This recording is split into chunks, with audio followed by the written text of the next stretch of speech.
Bobo form. Na curtains are papa. Ere die fedie. Na josu ene ho. Love curtains ewo designs, afi sizes. Any curtains type BB ewo honom. Oh wow. And you wait dey say ni kasampa. Love curtains adwumayefo animute. Wo botade ma wadwadifo. Wo ba, wotimi kra bisaw. Baby o de curtain ko sen. Won man kasa aboa wo. Na wo twusu color na afi curtain na ebema wo demu ayefe. Sa. Enye curtains nkwa na omoton wo. Wo ewo curtain post. Afi toilet mat, center mat, curtain blinds, bed sheet. Any niama bebre. Na just say bibia fa interior decor. Any niama ebema me dem ayefe no. Love curtains will be. Sa pepepe. Hwehwe Love curtains ewo Adum. Railway store number 27. One Family Plaza any di hwe anymore. Obetima frɛ wo no ewo 0243 774753. Love curtains. Wo dem wa siesie dokota no no. Ya somo wo odokwan so.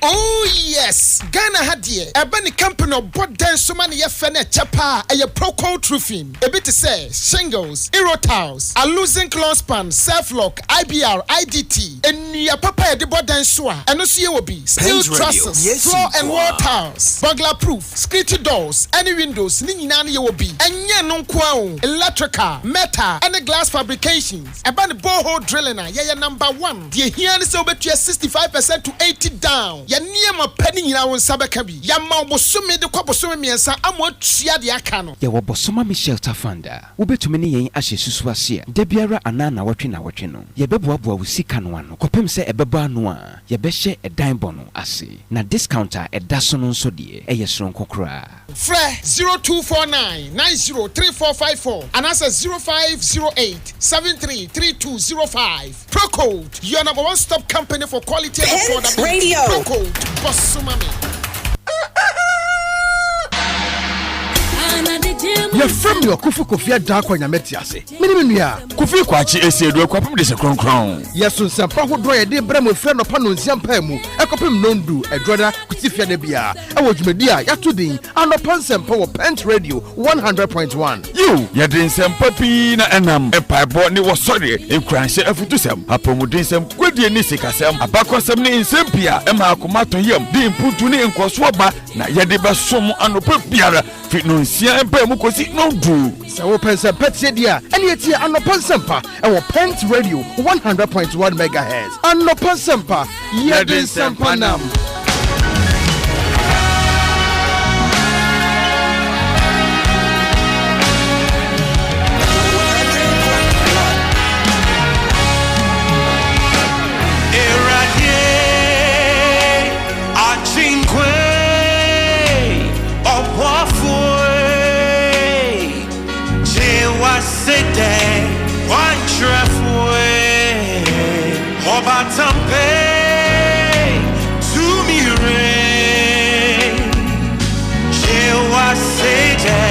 After all I have been through, I still stand because of you. Father, you have brought me through. I have come to worship you.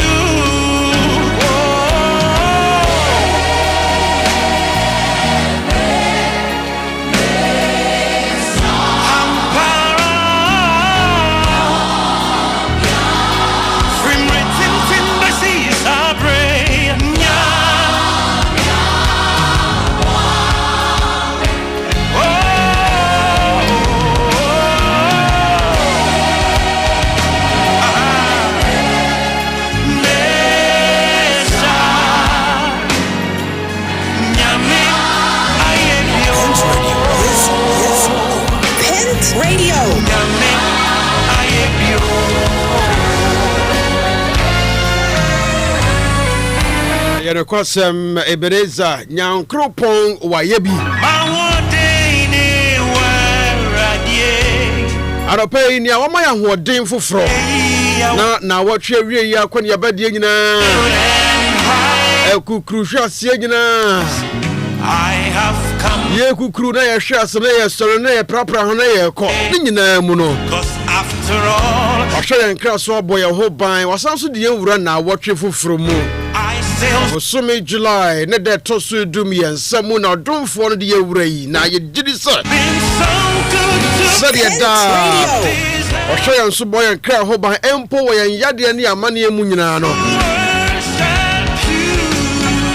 Wode ahoden e chenso de dom yen. Na no pay no wo boy yen ma yetimi asore free yen kete so. Se ahemani ahemfo ne aketachie na yenya kwa de ma obronsam ti no. Anopa yesi Ebenezer nyame waboa me na esome ni papa se wetimi adom me na me so anopa ye kan me kan krati asefo ho 16 minutes exactly after 7 Anopa Nsempa dwumadi so ni efo me Kofi Adarkwah Nyametease wo somfo krogin na matena se sabre kopem se no dubebo Anopa minua adum kiki the latest na me dey shout upon Nsempa dwumadi ase o se nyame aboa me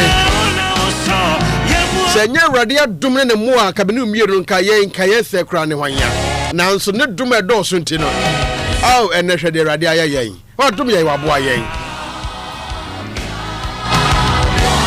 ana pe nyame show na kame ho ye mfa no pan Nsempa dwumadi ne ye mfa so mo I want to say, Betty Kine, you're right here, Quadin Commoniasha, and weather update for today. We'll also bring you a moment of motivation this morning, our safety time with Hamida Inusa. I'm trusting Hamida is back to Ghana. Oh, yes, he's back into the country. Oh, to me, what's so be man so and what chesa, there be your honey crew. That's what Buffy. I pay be din komo ko wakrata ni mani mu nsem no so me nua ka trasia be bie mu na fe ya hwede ensentrofo kruche guani no ya tesetesem dia ma ho over the weekend you dey ahodo pii ko so notable ones no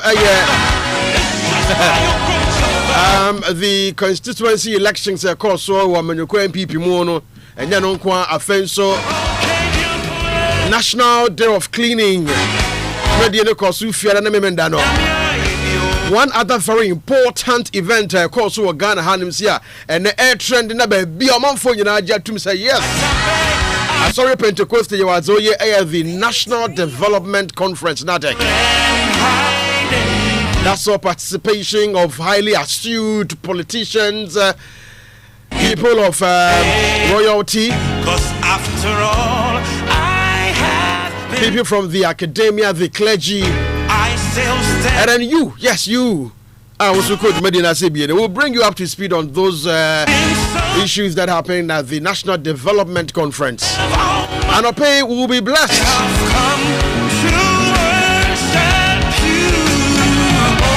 by a fine brain in the legal fraternity. Lawyer Auntie Edu will be speaking to us on mob justice or instant justice in Ghana and how our justice system is failing this, even though the law clearly prohibits instant or mob justice. But it appears to say it hasn't seen so much thing, it hasn't seen so much light.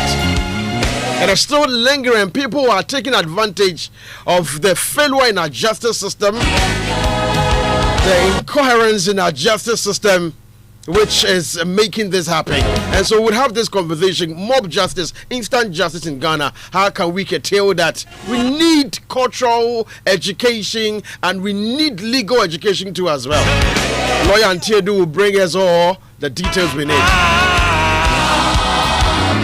Anopa come home some of the doors papa kakra na mapon ho de amount no your father pass Nsempa ye fan som from Kofi Adarkwah Nyametease Anopa baby I will be out to me kabia no we need to pray say and now what twi a ye wura mi erade onye ye erade nye ye good erade surprise yen na ya tamfu hu nyankopon surprise no mbedi nyankopon na chi we say erade ma yen adanse e chenso na yentimi ntonyum say Ebenezer nyame aboa me ye ba tampa ne ye ngwan kobia no ye bo afo nyankopon no obey ye good this morning.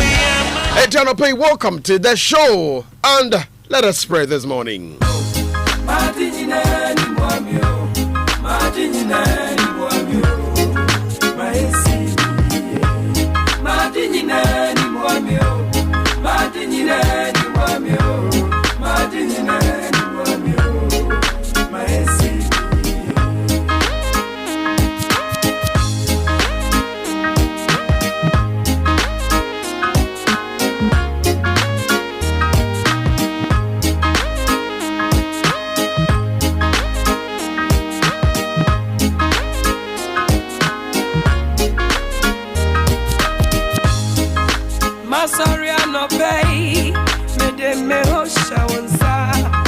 Medifrini mi fibayina Nina Samedidio Samanumo Nina Sabunso Madinina Madinina ni mwamio Madinina ni mwamio Meswasa madinina ni mwamio Meteme watu sui Mishavre nina shawansa Meni nina dauzo Maesi Madi frimu Mifibamu Nina shawanzo Madi nina Maesi Madi nina ni mwamio Madi nina ni mwamio Madi nina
Anopa Yasro drove for the Soma Dingina Nimoy in ANC in year 23 minutes exactly after 7. It's Monday. And my brother Ratiko is back on the line to give us the update in our weather. Ratiko Pacho, good morning.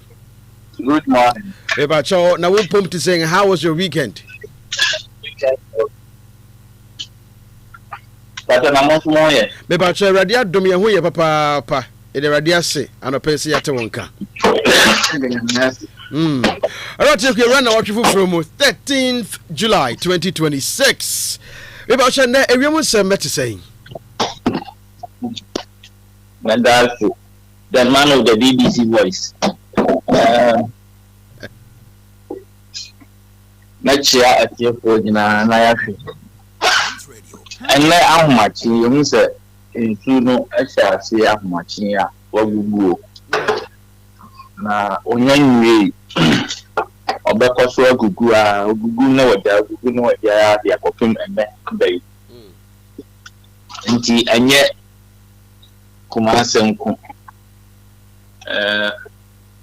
ona wo Ghana tipping from ya kwemi abiti say sunyan Techima Sampa Tamale no babol gatanga wa ana jirapa ne nyina muno opaya ngusua gugu na area branso sa na de gugu na anwumren so asan gugu ewo Ghana tipping from enti na ensonu be hardwin anase ebe gugu Ghana fana bebre temperatures no oko Ghana na for from one ebe 31 degrees Celsius sa anso na sa oko Ghana finfin ye kuma se ne important so a ebe 32 degrees Celsius na momini anu Ghana tipping from no odi ebe 36 degrees Celsius enti ene temperature no anonya din bebre esa ensura anase munkuma edogu ebehyehe owie mu a bekata awia nani. Right. Ratiku, Anopa, you better say papa, you better say this is apt and it's solid. Na you better na ye disonso. Na trusting saying yami adumo chinan, so you bring us new updates as and when you get them. And to have a very good morning today. Thank you. All right, Orateku and Yate Neno na Omaya Hunu. And I'm very sure, sir, what's ya na wonu de bekoso and then you put your things together well na you know and show off guard. One can say, yay, man, who manti there be me pacho. What ye?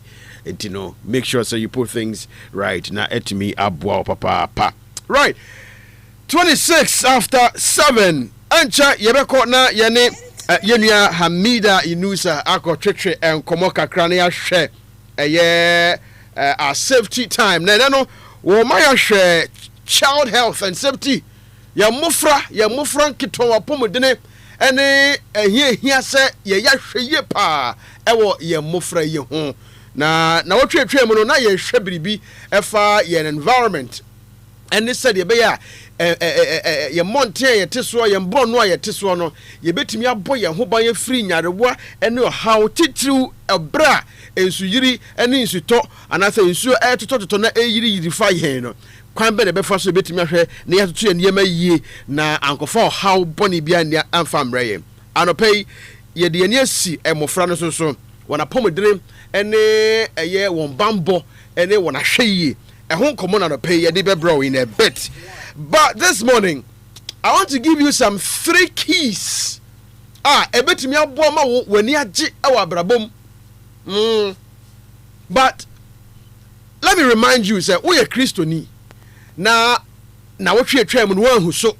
In fact, bosumi ya twam no wan hu so. Ma me ka fie twam no so wan hu so. Na woda so eye Christoni a de me ka kire no pe ya ne say, mesrew na kra wugidie mu. Mesesa uye Kristo niya kura ujidie mu. Shena wenyai ujidie na to for a single second Christ say obonsam nani abre o. Wo pe wona wo ba mwa na wo be twe ho free nyankropo achi na wo ba bedi nachi. Eti anope kura ujidie mu ye. Na enima me sape anope meeting wo dia mawi. So, if you deliberately follow these 3 key things, and I said these 3 steps, I believe, sir, you would be happy in life. It's Monday, at the start of the week, start of the working week. There is need for us to bring this to your attention. And I pay, sir, what to me are sorry free kataswa. These are simple, basic, you can say, rules and our tips are a bit to me when you are jiwa.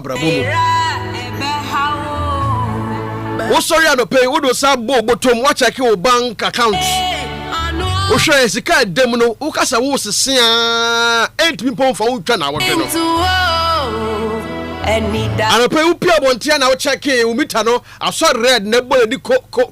Would you pay? Yes, sir. And to me for crampon the next morning. And I pay whatever you have, whatever situation you're in. Bibi biara wo hyehyɛ how ne amane bia beto wo kwan mu ejapade bia wo sika bia wo ahunye bia wo no sɛ de tie bia sɛ yɛ ne dudrom sɛ yɛ ne ketwam sɛ yɛ dantam no. This morning, if you want to be happy, be grateful for whatever you have. If you are grateful for whatever you have, say yɛ dantam sɛ kron. Said the Tiabiano, be grateful. Said, this is what I have. And be thankful to God that, and Yankropo. And Crofocas, I can see a mimi chibi. And Crofo mansions or demi, and Crofosika or Quabon Tia or Yasho Mini. Now, so the Audia Mammy no Mimani Sosa and a pen one in Sonia war and none pay. If you want to be happy in life, be grateful for what you have. Because the moment here, Obama when near Bresse, everybody say justice there, justice on there or no justice there. Justice there, me. I didn't say justice or no to me. Yes, catch him. Justice. No, who chronic campo for Tano. You watch us now. Who did this sound? Come on. Na unya kubi anase wonu bi wadanfo bi na obuna nimtia because sebio ebia wo so wa che na nwi kakra wo ho bia wo fa che no eti wadwiri mu no won san fata se wonye sika e na wo nwi wo ha ho you will never be happy because that moment now the papa no be say how can I also achieve this in life? How can I also progress in life? You are rather looking at somebody, downgrading the person, looking down upon the person, and even feeling sorry for yourself that only maybe I will watch and also chen who offer chen or done or to come or or ma uni be grateful for whatever you have. And the pay say a kobo crab be grateful. It says obinibi.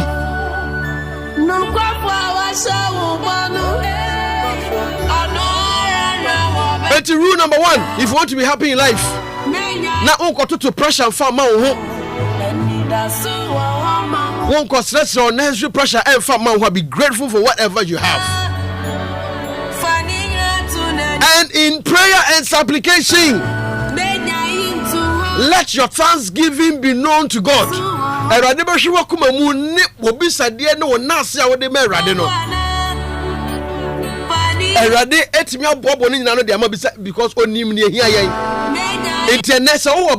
God knows that is what you deserve today. And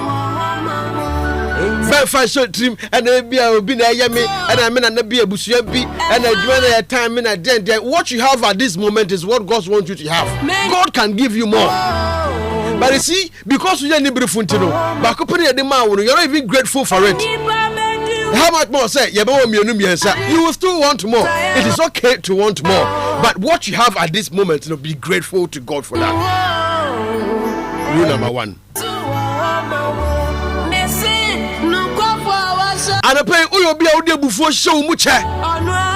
And if you want to be happy in life, forgive quickly and move on. Forgive quickly and move on. Yeah, you would encounter people in your life. One way, only problem why you're born. One way, only problem wash will be a wasan kawunya. And near man is to buy near BB and nipple bet me do a family. One way, only home before be show ma ebedunya. Forgive quickly and move on. And for so be there, you'll be and what can times I would your find 20 I couldn't damn. If you want to be happy in life, if you want to enjoy God's glory, if you want to experience the greatness of God, please forgive quickly. It is painful. It can be so painful yet, but forgive quickly and move on. You have to look. You need time to be able to think about positive things rather than thinking about how to take revenge on this person. Now actually, what about channel? And I pay about for no for now their channel. Not one move you and said you can enjoy life.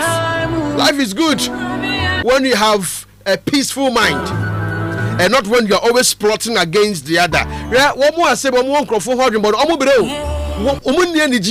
because they be an or trying to be or the be or trying to be or the back crepo.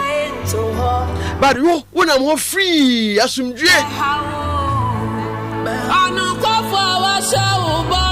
I don't pay me some more 3 pay, but my mom is answer bring a call. What's not about to us? I don't pay. I need you to be happy in this life. And so whatever you have at your disposal, and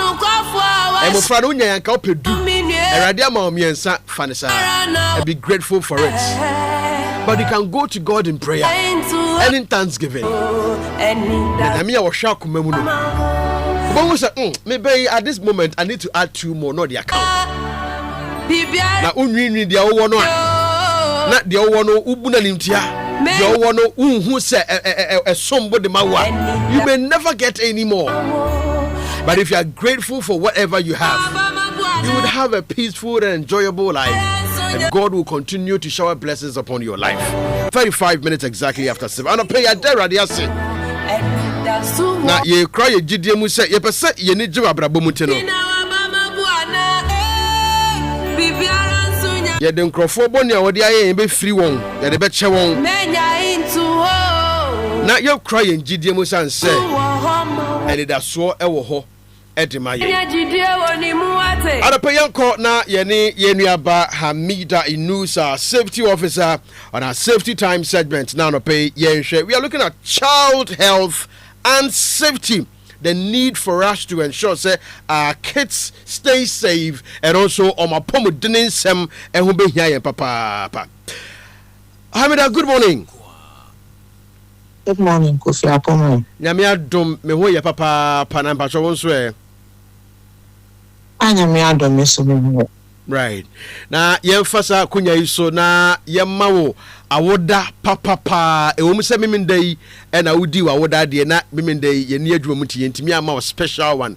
But we want to say a very big thank you to you for your selflessness and your devotion to this cause, and we seek for God's blessings upon your life, and we trust that whatever you aspire, especially the HSW hub, we are praying that it would thrive and it will become one of the places or the platforms people would go to seek knowledge, get information, and also be impacted positively. Intanope mean now na onto nkwanemu oma wunyiri bebre na nya nimde ni sika na scan de wunya bia o mbiadi. Inti happy birthday related to you, Hamida. Hamida, thank you. Na se sika unya uma mi nti na se hono kwa de wo sere no. Oh, Hamida, Kaminya Suni. Ade, only say me nya mema obi. You know I'll give you someone I get. Yeah, I know. But they also see the nice say when you kakra but umbe so mami kakra mpo. Oh, and yes, sir. Yes, sir. All right. But anyways, happy belated birthday. God bless you, Hamida. Thank you. Thank you so much. Right. So today we are looking at child health and their safety. Emofra omapomodene ene won bambo ne won ahwe Hamida, why are we talking about this week? What is the correlation? What is the connection? But before that, I have read that the Ghana Health Service, Eddie Abase, they have not issued any red alert supposedly on the outbreak of cholera. But then education and sensitization, it's ongoing. You know, the aftermath of this flooding, people have predicted that if you are not careful, if you don't put our things right, we probably may be delving ourselves into such health condition. But then they've given us notice that there is no outbreak of such condition, cholera or any related illnesses. But then, you know, the education and the publicity has been put out there for people to take note of. I'm sure it possibly may be one of the reasons why we are treating child health and safety today, because sometimes they are very vulnerable when it comes to situations like this. And that's my cabro for Bibro Hamida. And I said, and the professional with you. What the professional? I mean, the mechanic, in fact, the mechanic in a mechanic tree, and to also count the tree there. Well, what's it to pay, so now? Let's say when you go to Rome, you do what the Romans do. You've spoken English, and I'm going to speak English. Right. Good morning to you, Kofi, and all your listeners and everyone in the studio. And I only pray and hope, say, time I dedicated your program is to a good cause and to a good benefit. And people are listening in, people are spreading the gospel. People are practicing because if we are on here every morning for over 5 minutes, and just to give simple tips, as I said last week in your rocket science, it's just simple tips that we can do that would cost us nothing, but that would save us a lot. And before practice here, then what would have been the use and purpose of we do with time, and I mean so many time so I can only hope that people are listening and people are what practicing. And even though we don't open phone lines for SAR segment, say Bibia or Echu Obia Jaya, I'm pretty sure say they can reach out to you. You put down whatever their concerns are, and if we can address them, then we do.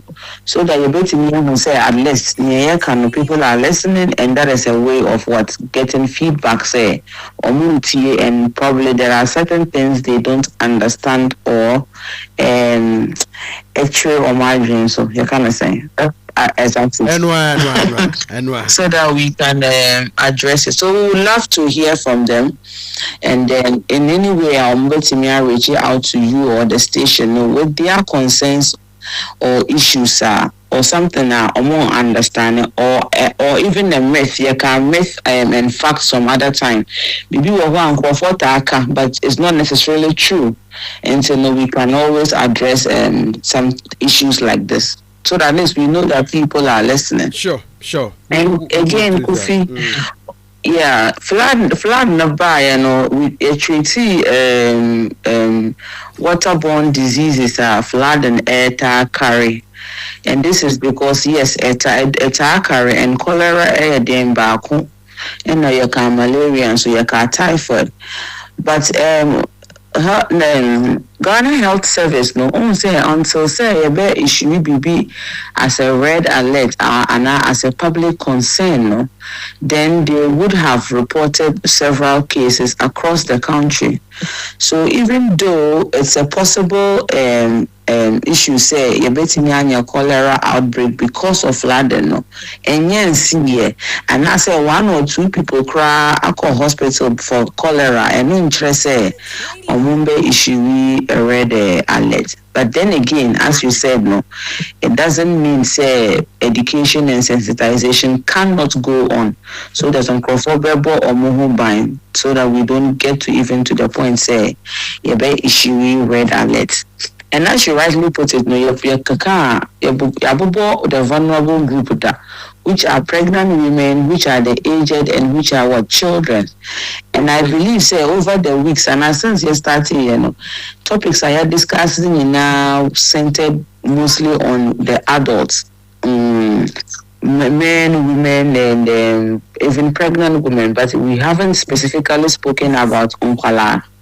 And our safety time, a segment, balance in all aspects of safety. That is health, environment, safety, security, well-being, wellness. And it's not just matured or older people that we are focusing on, but also on Kwala, and most especially on your vulnerable group. Omuko school, they pick stuff from outside. Akwala na who be from now Oko school are now infections. A school no and you're very careful with safety. The infections even in the homes.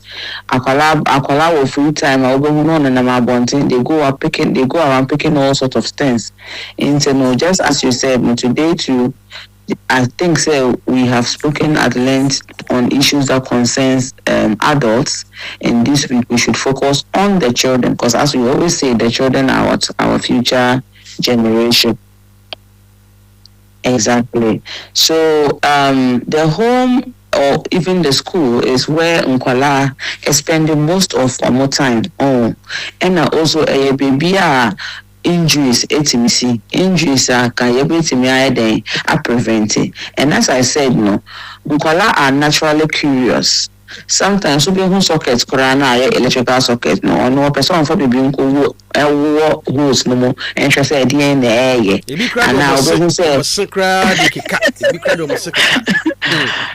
we say boiling water kettle no or the consumer say yes you say I don't they are just you never know what is running through their minds, but they are just naturally curious at that stage. It's good to be curious because it opens up our mind, but we should enable a safe home so that their curiosity can thrive safely instead of dealing with topic and lay into they explore they explore by what touching.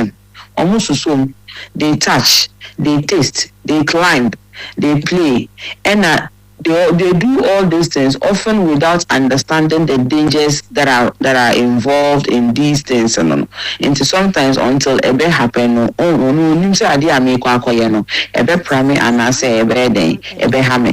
Into young parents, and guardians and caregivers and teachers. It is our responsibility to create a safe home and environment for these young, curious, growing children. And the common hazards are the hot liquids, as I mentioned, and cooking fires that can burn. On and even matches, was on but touch flames, no who flames, but why is there a flame and what like if I touch it, how does it feel? They want to touch. They touch sharp objects such as sikai, scissors, and razor blades. Sometimes me growing up, I did a blade. You try to my thumb blade is shaving my head, and that's the front of my head where it can't be hidden. I was trying to see some dish. Who say for shaving to me some percent shave, yeah. How would it look like? In fact, my whole head has to be shaved up because that part in our creating, there's no way we could have hidden it because it's in the front of my head. And we've seen a lot of kids do these things. They take blades and they try to shave because they've seen an adult do that. And there are medicines and household chemicals that may be mistaken for food or drink. And growing up on myself, my own siblings in my compound, and other children, especially parents, are almost saving stuff in medicine bottles. Yeah. When you see a drawing on to or the kerosene, and I said spirit, and I said something else, and yet the original content of the bottle, no, do you see her? Now, Kolaya Rabbit, and Kolanso Munia, almost run you. Especially as I liquid all once, no moonshow, on all who you know what come now, then Obi Wahwa, then now, and thankfully you would act on time, and you are running helter skelter. Obi and you are, then it's a disaster. 1 year lucky at time, remember like this, I call an sad and are you too late? And at the electrical sockets and exposed wires, which we have mentioned, they will try. Go around my house to look at my electrical sockets. If they can even leave them on, but it's on. I put them off. And pencil, a working pen, a working stick, a working. That means they have tried fidgeting with sockets here. So I a working, and buckets, bathtub, water containers can pose the drowning risk. Buckets one, they are high, they are too little to pick out that thing from the into other than Sashama or bend over one year like then they fall into these water. We have heard a lot of kids die by drowning in pools, swimming pool, open swimming pool. Into saying who is a kafono, they still need the pool anyway until see they have this pool covering. If it is not being used, then they spread the now cover pool because aqualade on say ball now me chasing into the water no. And I didn't have a person mean you once you no. You told me I can possibly drowned. Into we also have staircases, balconies, slippery floors that can lead to falls. As we have kids at home, I didn't even want to live anywhere that is historical than when my kids were still younger because they are too curious. Or person on full balcony, especially if it is short, or person on PF like on from home burglar proof and you can in just a second when you're free no anything can happen. And then small objects that can cause choking. Into and even toys are more manufactured. There are age-appropriate toys, and if you are going to buy toys, they write on them, especially any home user. Now we talk brand new from a shopper. You better age-appropriate toy. You better age-appropriate boxes no so because on Colano some toys are so little that audition so now one share or many and it can cause a choking hazard. Even coins. You know some the coins are shown in that it led to choking. Into all these things is things are we are supposed to any extra so and put them in place so that prevent it or it doesn't pose a hazard or harms to our children. And again, children should never left unsupervised. or near all these things are without any adult supervision. Into one color with Fiona, if you are to say a why it's most likely they are doing something in one corner. Just come out, and from time to time, your own corner. Yes, you also have stuff to do at home. It doesn't mean say police you more and now be with them 24/7. But we are just saying that check on them from time to time, especially if it is oddly quiet. In Kwalamu di Bonia, that's when they are quiet. So if it is very quiet, check on them. Something could be happening, or they are doing something. Into practical safety measures, store medicines, chemicals, and cleaning products in locked cabinets. Save them where Akwalano onto me and Reche, and I say Otimi Reche Krana, it is always locked. Keep matches, lighters, and sharp objects out of children's reach. Sometimes when fires are caused in our homes by a child, also a fire, or something then they quickly throw it away. Unfortunately, you don't know where it will land. Then, because of lack of supervision, so by the time the parents realizes, now I don't know, a soldier. Exactly. Sometimes a Martin be. Also, me bana me tete me trade na watimi ahunie ma yentis e mofra no ne asoba no kofa se kan we brɛ me kona kofa scissors me blade bi da kofa bra currency na si table no so kofa bra etino it's a good education you are giving us bana e martin ya wo fo hunu se enkora no omudru certain age bia, and I would love that you give a certain age range. Let's keep or store chemicals and harmful kind of saying substances away from the reach of children. At what age you continue, and then you give me that response and say yes, I don't know. I think we would fix it in one of the weeks, the days, right? Because there are age appropriate chores. Over to me, Ama Unkwala. Not that don't train them at all, but at certain ages there are some trainings you should give them and not expose them to certain dangers until within the week. Make sure you fix these age appropriate chores in between days and also no problem. Yes. And another safety measure, install safety gadgets or gates where necessary. Into notion if they are living in a story building. Mkolano washroom, they have a safety gate on the stairs. Into Omunya no krano mupia, they can't come down the stairs until an adult comes to open the gate. Because if it is left open, or try to get down, they can tumble and fall. And ocean sewer, even in Ghana, you were socket protectors or covers. Into sockets no open. There are some these days they come with covers. If it is not being used, it is closed. Into Nakolano and before BBI and there room. So let's try, especially if you have kids at home, let's find the socket covers. Some of them are just silicone. It's detachable. So you put it there and remove it as and when. Let's also cover unused electrical outlets and keep floors always dry and free from clutter. You can good housekeeping some time ago. Your fee arrange so that Uncolano don't bump into objects or items. You don't leave your floor wet. Sleep also. Into who say you are an adult and you can think and you can make decisions quickly. Uncolano know your own to me. So don't assume say I protect Uncolano so can do same.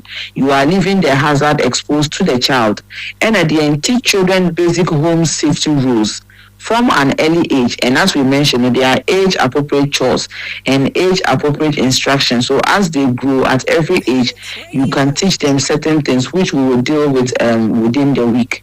Into our key safety tips for the week, it says supervision is the best injury prevention tool. Supervision. Always supervise children. The last time I heard road safety, they mentioned then they are left to themselves to go to school, and sometimes they have to cross 2, 3 or more major roads until they go to school. this is not good. This is very bad. As a parent, how many minutes now do and the go school? I ensure I say we do school safely and you return home, being at peace and knowing that my money free, or do school as we do. It's the same thing in the home. Always supervise children to prevent injury. My example. I was at home. I think it was a weekend and Anna will leave. We were all home in the weekend. No more hall. And usually more hall I remember them.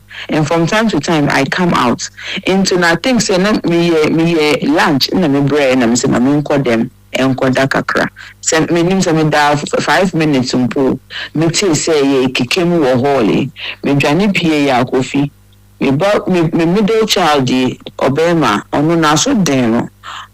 I mean, you idea all year.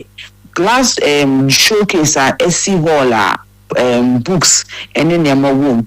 Or see or piñaso or yeah then you. I don't know whether he underestimated the weight against glass no. Or then a 9 tree glass. Yeah, say you see how donkeys kick. Yes. Like the donkey kick, exactly. He held a couch with Nansa and on the 9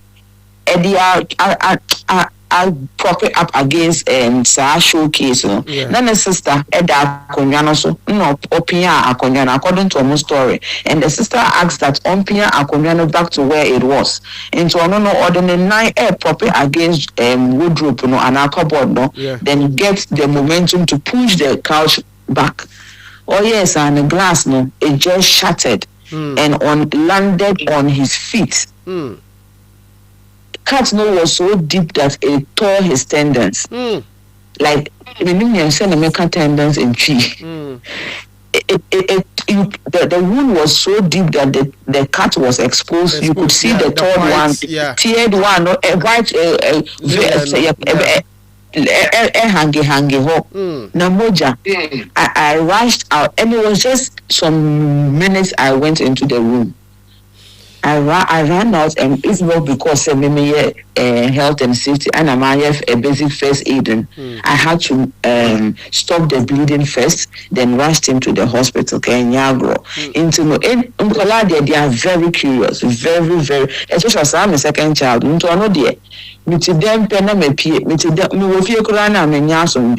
I mean, as they are children, that is what you have to go through to ensure their safety. Because when you say and I'm not problem in the long run, who adults who sign bread. Because you would have to run around, take them to the hospital, you would have to pay hospital bills. And because of it was a major surgery they did on him, I had to take leave from work to stay home until me-19, so now I have to be carrying him everywhere he needed to be.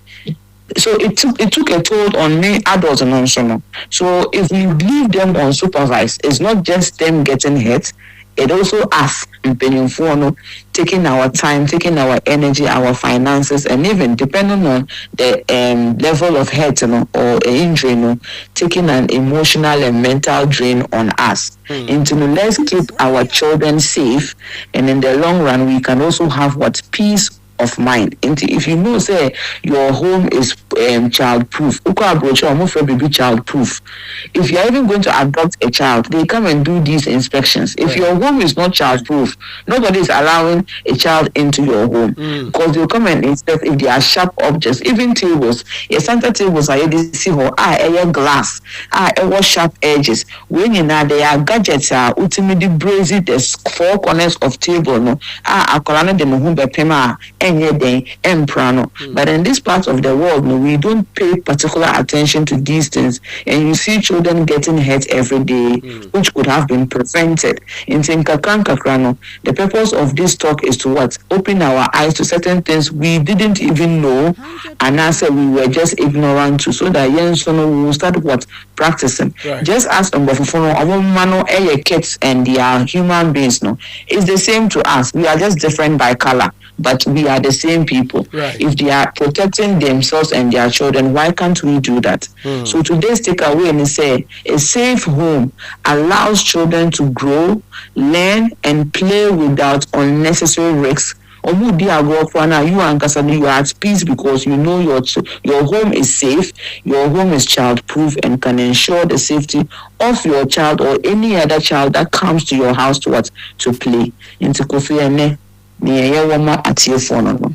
Efia ehodwo ene efia emofra ebetimi di agro wo mu na wasua de wo breko a wonya susanso bɔ ne bia wonko pra ɛkyerɛ sɛ wo yoba tan ya fa wo niema tutu yie na enkomo ya di usom na sɛ wudi so a me gidi pa yie sɛ kane no sɛ na ye maame no ye nim na ye toto ye ne ma biara no ene de enam nimdie nti yesua de nti matan mema ene ma nyina ka ho ye nya mama no nko mema nyina ye so ye ka ho let us supervise ye to ne ma yie e wo fie sɛ da be ya mofra ne betimi nyina yesua de wo breko a wo mprepra na ankofo how bia amfa amre minim sɛ ne wo ba bie pra emene wo hwɛ mark na wo blame ho esan sɛ wo na ma ne baaye esan sɛ want to ne ma yie wo jai se kan ne to ho wet floor paper so one paper oh mi ko din komaba ana akura ne slip ye ne nsam obu ne na mabu no ye yesa ne ma we nyina na se yiti se afutu na se yedi so a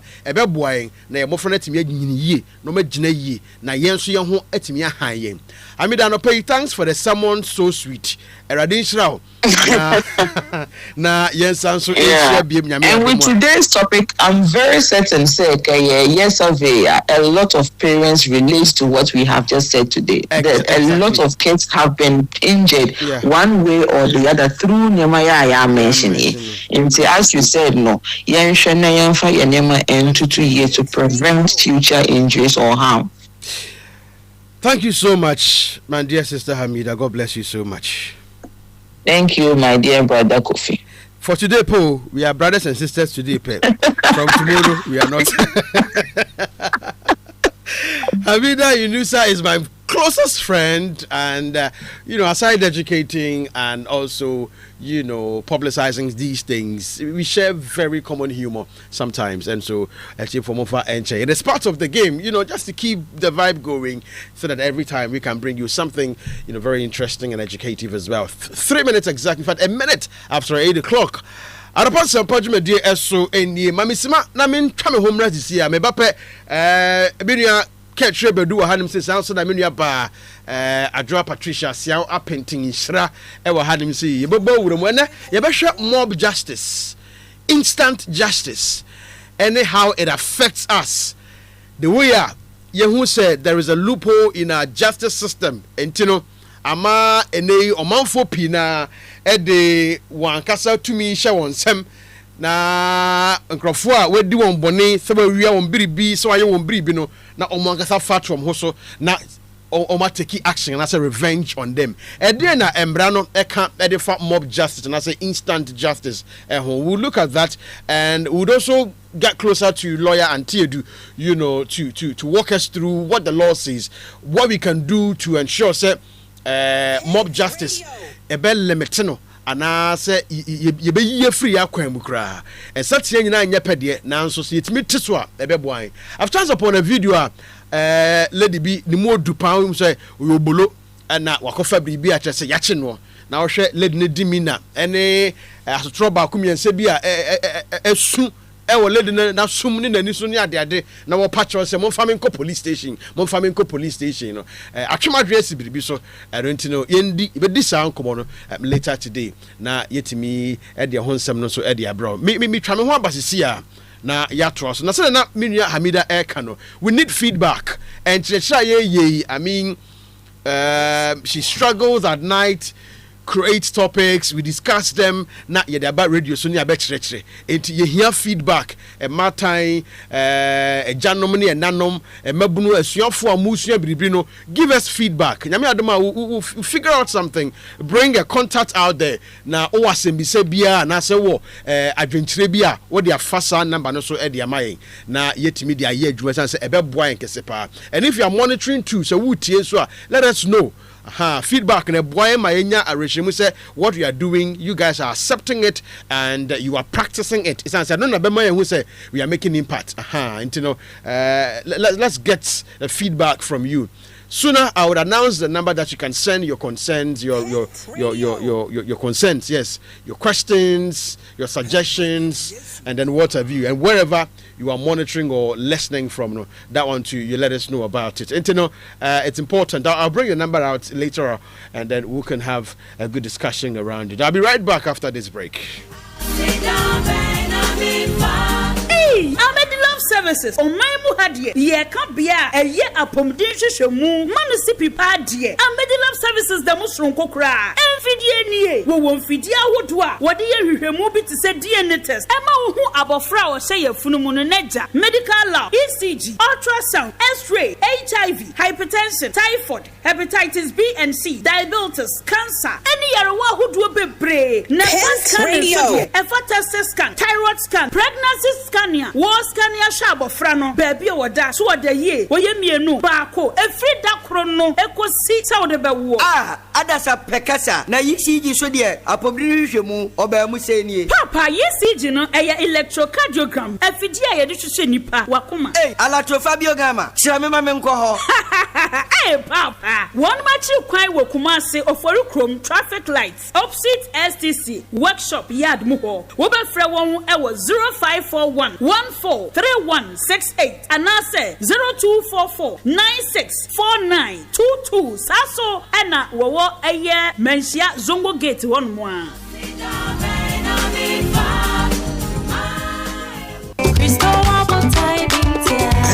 Wow. Nansia now them had to me assassin. Shaketens no. Efe papa. Oh no. Okoko. Sisia na just wada no hun.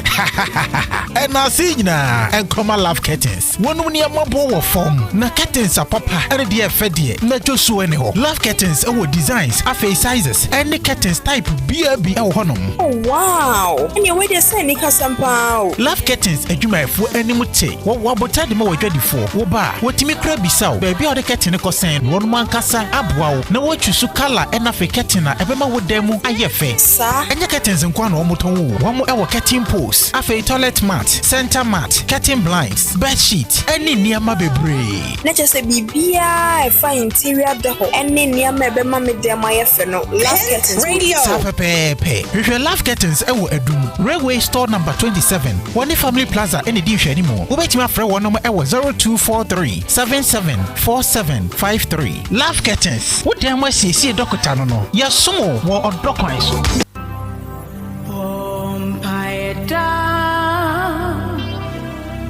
Asuru baby, emwaye beba. Sawokai, ane, minim sa wo remfi kra. Open Heavens Conference na sa baby na fi die ne die ebe chen so kra. Ye dem paibo bebo osoro no. Ene osoro fencing ama na bia maye. Ye be hyase osana bosume de toso miensa. Edi kosi ne de toso enkono.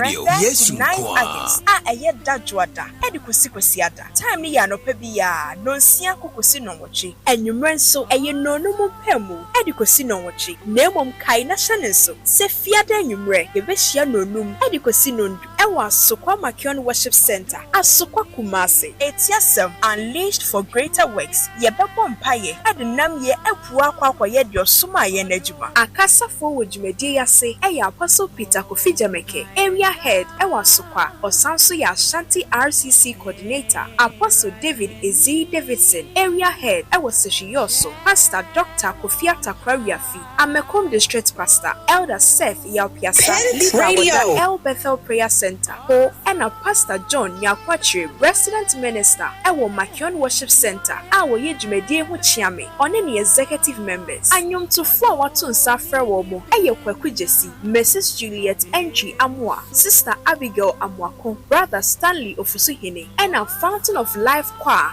Ewo Makion Worship Center Asokwa area Sibra na yemfa ye ho yebusia ye dwuma ani asori ni show Nyankopon sa kai se afie twa mu ni de na eyoja na afin su de eyebubruja osuru baby o emu aye beba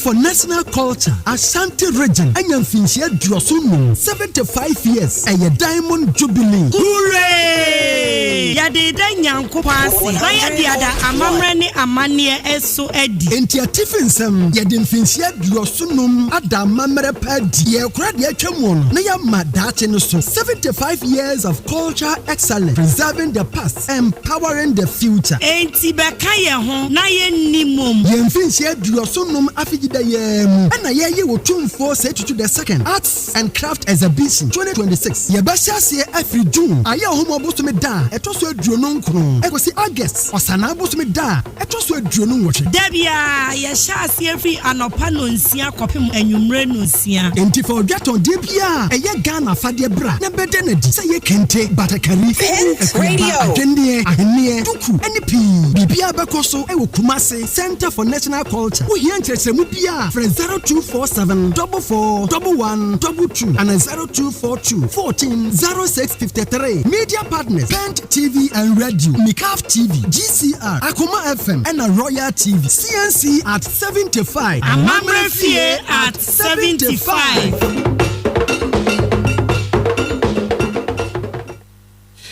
All right. 10 minutes exactly after 8. Anopa Nsempa Jumedi eso enye. Jumedi no when me say betena say nyene justice epejade mu na me de betusi adwaso na menemo adia. Ekoje yenkura nhwesem Oratiku de yen weather update ema yen sanso and the ever vociferous vocal Hamida in Nusa our safety officer and so the safety time segment no dia brand also Anopa say enuanomo eboame na kuwakrata enimanimu nsem no womu etesemu edechira dasama dasanso ehunu de ekoso wo ye mayim wafia atena se sanso na katribedu enso atena se Minya Adwa Patricia and so atnase na Ketchebedu ne dwoda ahusiesie de eno de ha we no o sada international school kakra but o san jaye ha ntano no we o wenyo international school no o ko P2 pedo o ko suade kakra no san jaye I don't they have side to no and this side to no radio. Instead of who side to no free kwada e kono but dwoda brother de no international school for no Am I? Yes. Are they? Because Udiba, me de me adin 20 minutes. Now they start with fear. If you I feel I may ban so officer fan ready. Right. You are a radio bully. You real life don't you bully about radio so hard. Catch your match. Yeah, Kofi. Now important to say. No, Nyame Adam. Or the next Adam. Yes. Yes, I love your color combination. Your pink shirts with, this is this color is wine, right? Wine with a touch of ash tie, necktie. Who is that called? Maintaining. Oh, yeah, friend. And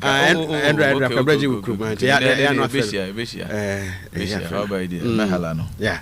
If you Kofi. Machimini aba. Yeja. Na impom te say. Nyame adom me ho ye pa. Me gidi se wonso ho ye. What wa assess it. Uja hwemanim na hu se me ho ya na me ho. Se ekoyi. Ekoyi. Ba ha ne de encheda nkosa. E from ho ne de encheda enye fine crasa. Every how was your weekend? Mommy, a recap of the weekend. How did it go? News, events that happened. I'm sure on Friday we were all here. And I not day. We shared you made dinner. Give me your highlight of the event and some other events it happened over the weekend. And now we need it. Okay, Kofi said the OD can Friday event 100.1 FM. Nina na ye need the tree, send ye call ye a futu kakra nem paibo kakra kokoso. But the na many dear chippy a national cleanup no na ne koso e won kwan mantem ne mantem ahudu no. Ye hwem panyufa ahudu mobile CM panyini baye vice president minister or in kwan mantem no so baye. Na ye tieti omo nsema na omo keka e na video ba kwa madwen course pi ye nkrofobia na yahye se omo form nyoma enwu fie na omo mesiesie no sa don hwe miensa na 9 ntem no still na womo so ombeton ade ti hwe videos ni bia na ye de binom eniama a womo ton ye de kwakoto kem sanse yahye mra ene we ni so na de na eye me wonwa kakra me pese bobo kakra ne se ye dum pempen so bia se ye hyemra to ho no mo abese don hwe kakra mu no ye ntumi moa ye ho enye bibi mfa ho ase chinchina achi etimi sa video no me call comment section asema na nkofo bisa say nti sa 3 hours and 4 hours no so wan ton ade a ade ni besi na wo hwe sene ni pastries niama bebrebe sika obenya free mu ai ede ni na losing it. All right, if you any highlights no dey my na catch weekendi nadek echo so right honorable speaker of parliament Alban Simani Kingsford Bagbing was full of praise for the Church of Pentecost, the leadership and the planning committee almost shared the National Development Conference, the 3rd edition. And that was also his 3rd appearance. It was Jumedino Emu Moyen Central for me, church pass and money the extremely. What's your takeout from that event? The highlights of the event are, of course, the which me account and then also the National Day of Cleaning. Of course, some companies in formally at their day. Oman for them who remove Oman for who remove any woman the Bokakra. What can you tell us? Kofi, my meaning can share same free baby, which I say the free. The Nadek? Nadek, a Jumadi Casino, na.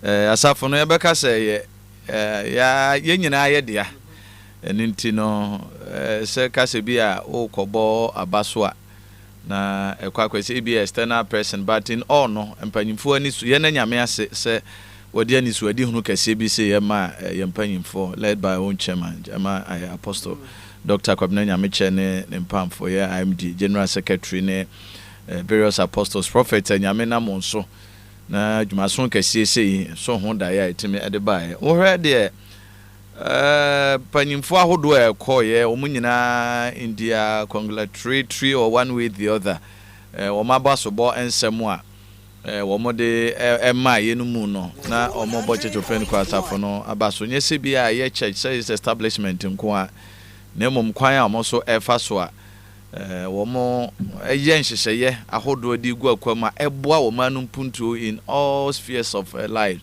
I'm saying also form a part of the possessing the nation's agenda. Me no me no de in me say already no we are into it. Yen nyina yeso no ya ho odi yenim de nyame de adom ye no ye de eta chiri na yinsu yemban ye ne ye bibia se be timi akonka enti no wo hwe speaker nsem wo kan ye chief justice there by ye papofu so ampofo there true vice president the by chief of staff so be gina mampani and money various bodies mo hwe na nanom na chese we no kwese all sector across the country na wo hwe emphasis no ene nsem ani nyina no koya panum nyina de tu dwa Kofi na ni nyina afa oman no yensu ene yemban the moral vision ene ochena ene daache baby oman ye hwe se betimi akwakwa wie enti ba ko asebe me de ye babunu me fire ye papa Dr. Kevin Anan ne dia o fire sembia o say topic of the man no yes na basically no fa emabunu no na ne sembia wo kan ye people na Kofi me pese me gina so na Anopa makase wo say empanyimfo no say no krese we need another National Development Conference media ya na ye ntoto ye nom ne ade a Apostle da bi onso ka o kasafa long term plan say ye badwene ahwekan o man no daache ene ne hye ba bi a ne ye ba bedru na da bi aso ye hwe ye ka ba bi so the moral fabric of the youth and as a society na ankasa because moral fabric no ye adwuma Kofi obi nkoto wura nkugu wadu ko gatem and at the same time see afre see nyina ye domain we are talking about being patriotic to a nation na da biya dodo ye ho a ye frese don hwere me ensampe Kofi ye nyina ye nsifam ne emfa nyensisi ne emfa moa ya ye ho enye se bia wo kwa ye bi ma China bi na aba betrem da bi wa tra ye ba bi a wo ton ade a wudi odwuma no Kofi se adwe no wo ho na mfoforo ni nyina ewo mu a memfi se ye de aba beba be gina obi so se on konkonko enti ni nyina ye where we started losing from and at the same time where they going back to Papa Kevin and nsem a wodi to bia na no kire se ye ka se last week na ye ne Mama Patricia edi enkomo bi wo ha enam flada esi ye hu se koduru ba bi no boys omunam street I beka say area boys street boys they did more of the rescue than even state agencies. Nim say people were helpless.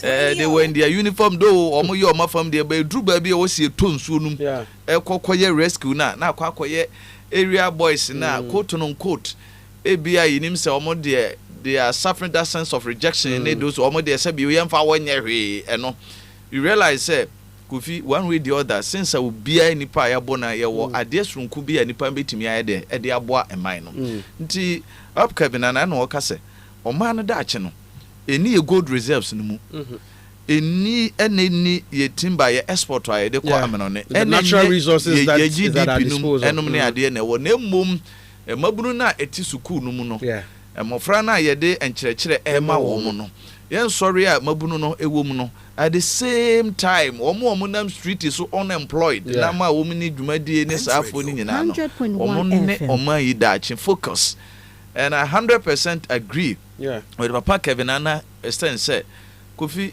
the greatest resource that every nation can give to its people is what a resourcing in its people human resources is all because like we have the gold, we have everything. But human resource, we need to import people.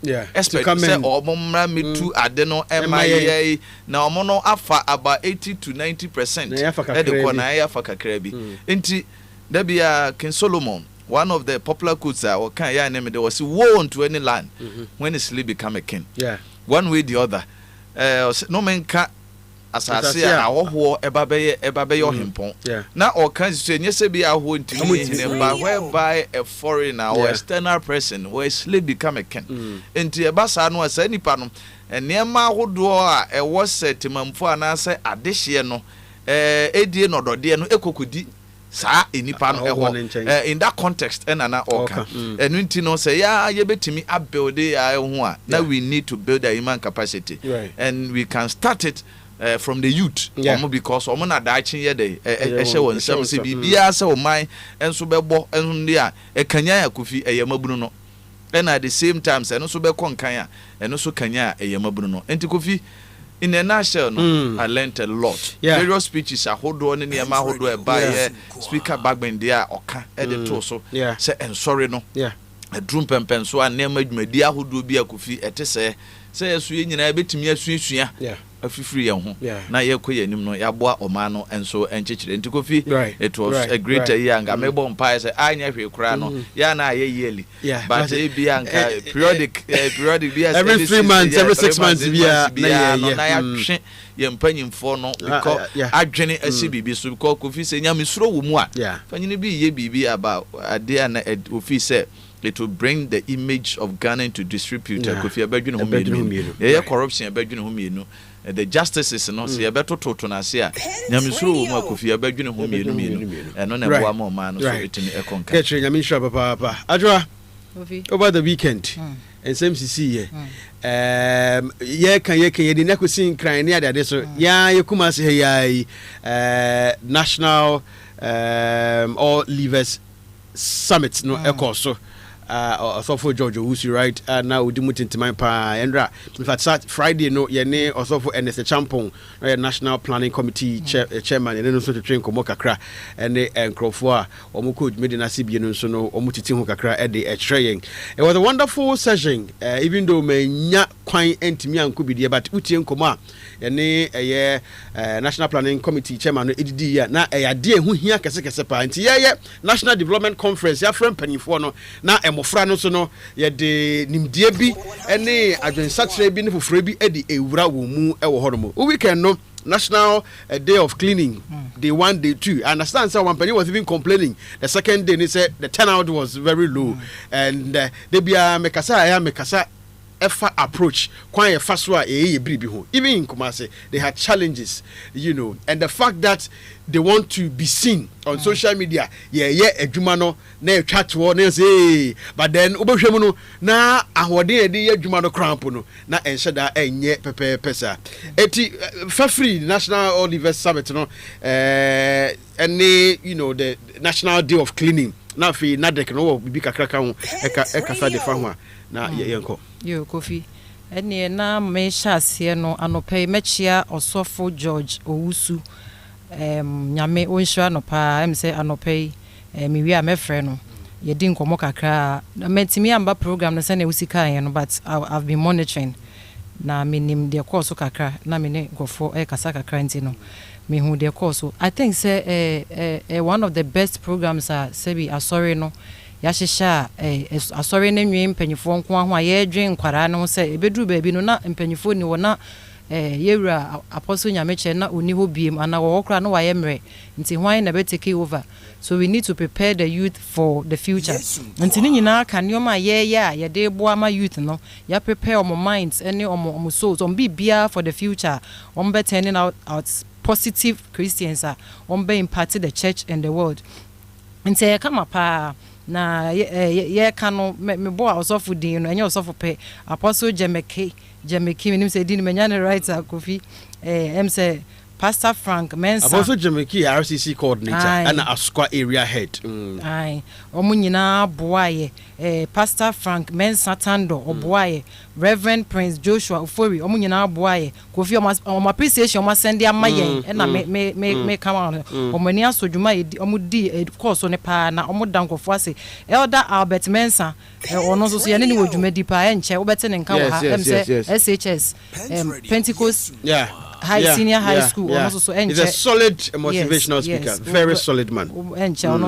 Programmer Pastor Ernest Echampon onoso committee chairman onoso Nyamisha ne Pastor Michael Blankson Nyame Onshano and Elder Seth Atise onoso Nyamisha ne media partners ni de mu ne mo dada ene omomboa nyina aboafo nyina omoda aboafo nyina enkankane Trillium Industries I almost so enche mu behu ye wo ho ne Kofi Adarkwah ba besra mo of course enti no maybe a business will be a major hobby. Yes. Enche papa ube hu ye wo ho enti send your mode buy no program ne ko yie pa me wo bia obi di ni be see me so ma ono so wi exercise in fact enu memo ye den pa ma na wo santa wi exercise send the last now we can story no enu memo ti me yire ma wo papa in terms of education say obeto aso ma me de ne ko share Pastor George Nsama enu ma ko kama na me friend ni bisa no.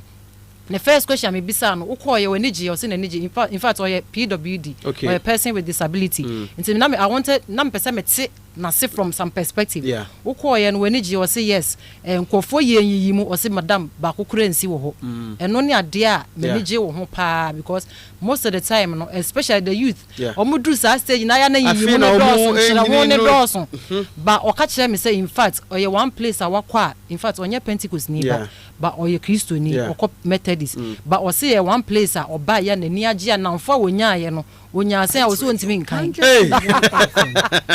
enti in fact my idea pa say all people e ba ye say na Paul kan say ye ni Kristo yim sebi ya baga na sebi ye ni agbeni ni eni kwa uni le ye nyina ye ba ko no ampa ekosi wo ho one thing na me fire pastor mo ya de pa ko share pastor so mo say pastor ne kasa kama e ma o kire no nioma obeya obetimi akọ nani mu abrabom in terms of education in fact me there from that angle ne nko ano o ma ya de papa ko mo nko so ano mo nye na ebebo ankra no afi me ba na dex so a in fact asori na ya de pa Church of Pentecost o my ade na you see untimi set exams now ma ke wona won san ye nti ya ye ntimi nka se ba wo hwese ne nkrofo a se bi omo ne ye nkwa so ba ko speaker ne ye omo nyina ye bo abaso na na chese program no ekoyie pa na we are the salt of the earth na indeed ade we ya ye a kire se ye mfa enda ya no keke e wo se salt of the earth na wo ye na wo se ye practical e da ne ho adi nti ade we ya Church of Pentecost LED do nye ye nkwa ne ye mo lead am no o ma kire se asori no me nka se Church of Pentecost ko asori no Kristo asori no di ne dwuma yie pa na we have the men aya na politicians the kasa no the church has the men asori no so oni pa wo hwe Kevin Anamone ni petiti weti in fact him for no you can let the royalty there yes wo hwe ni regalia everything pa nyame ame momo so nimdie mu nyans asori no wa de pa anti asori no yenkeka ye ho na ye woni ma ye betimi ayade abo me nya ni nyina ma sabi politician also ya asofo omo ya asori for de ba yen no ye special like ye de afanya medwuma no full time say yen yire ye ho na yɛmmoa wiase na wiase yɛso yɛtim bi enya nkɔ heaven deɛ yɛtim bi nti sɛ nneɛma yɛkɔ bɔne ne yɛwɔ adwenkyɛ yɛ wɔmdeɛ na yɛmpagya yɛ ho men so na yɛmmoa ɛma bibia ɛnkɔsi yie. Right. National kind of say cleaning day. Cleaning day. No. If you raise concern be about aswording and Osha even in Kumasi had him say cry now. The places are. Who said Friday near Cassette? No, that was on Thursday near Cassette. And now here Friday cry made because yet they said it be a cast and point near Juma. And the way I approach directives from government ye bribi yes ye ba kanena na ye say ye call my Juma. Na ohini ebeka say ene your man Juma and I say come my Juma money at no. Obese who born dog de only why but near say ni buaba democracy any why no yeah be in the shop e be some banks are operating and all of that but okay come we got people who come in their defense and in their support as to why makwa omubie and money at their mama and I find at that moment 2-3 hours and be crop 2 hours the question could be a crime and mama to me but the name who could they call or and meto about the etiamo and all of that we are always crying for change yet when change is coming then we are fighting against it as well. Kofi, we ain't kind of can see. We see a handful. Any politicians are now political power. Difference we move. Ya handful na to me no emu drupa. One say oba political power na. Akwaye to say nensa nka o de bibeje. Na ade ba kwa nyamedi hye nipa nim say one ka eche ya ade. Na one ne kasa ma ne ti ase yie. Na mo ya ade na.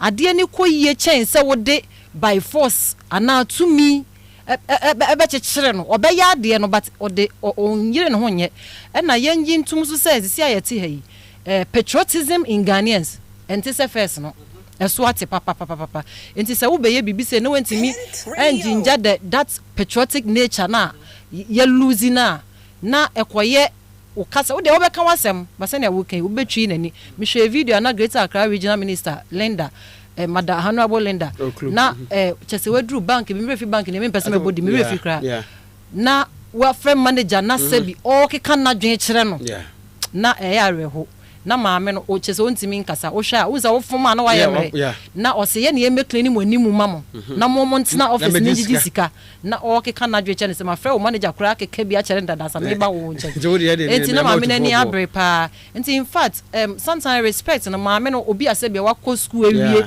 ya fa manager or bank na regional minister e bi kra na kita the same qualification just so me na o ka wanim sei wo ye ne ya nke bia nke nkoduru sa ma ne ntimi meka wanim sa nti santa ye amanya dwuma ye fa ye ho hyem na ensuo na fa onim NDC ni oni MPP ni onim Kristo ni nim kramuni nti ye bibia wo de wo ka kra bia abaye ma me ne kra so de ka monim ha pepo ka monye nti wo ka kra bia betimi aye bia na wa ye na wo de aboa se na ebe ya ye nyina oman no ye be grow together ma yambo the security services for no so abaso say the cleaning exercise no especially the police omodom ho eji mu papa na enya asem keto akra.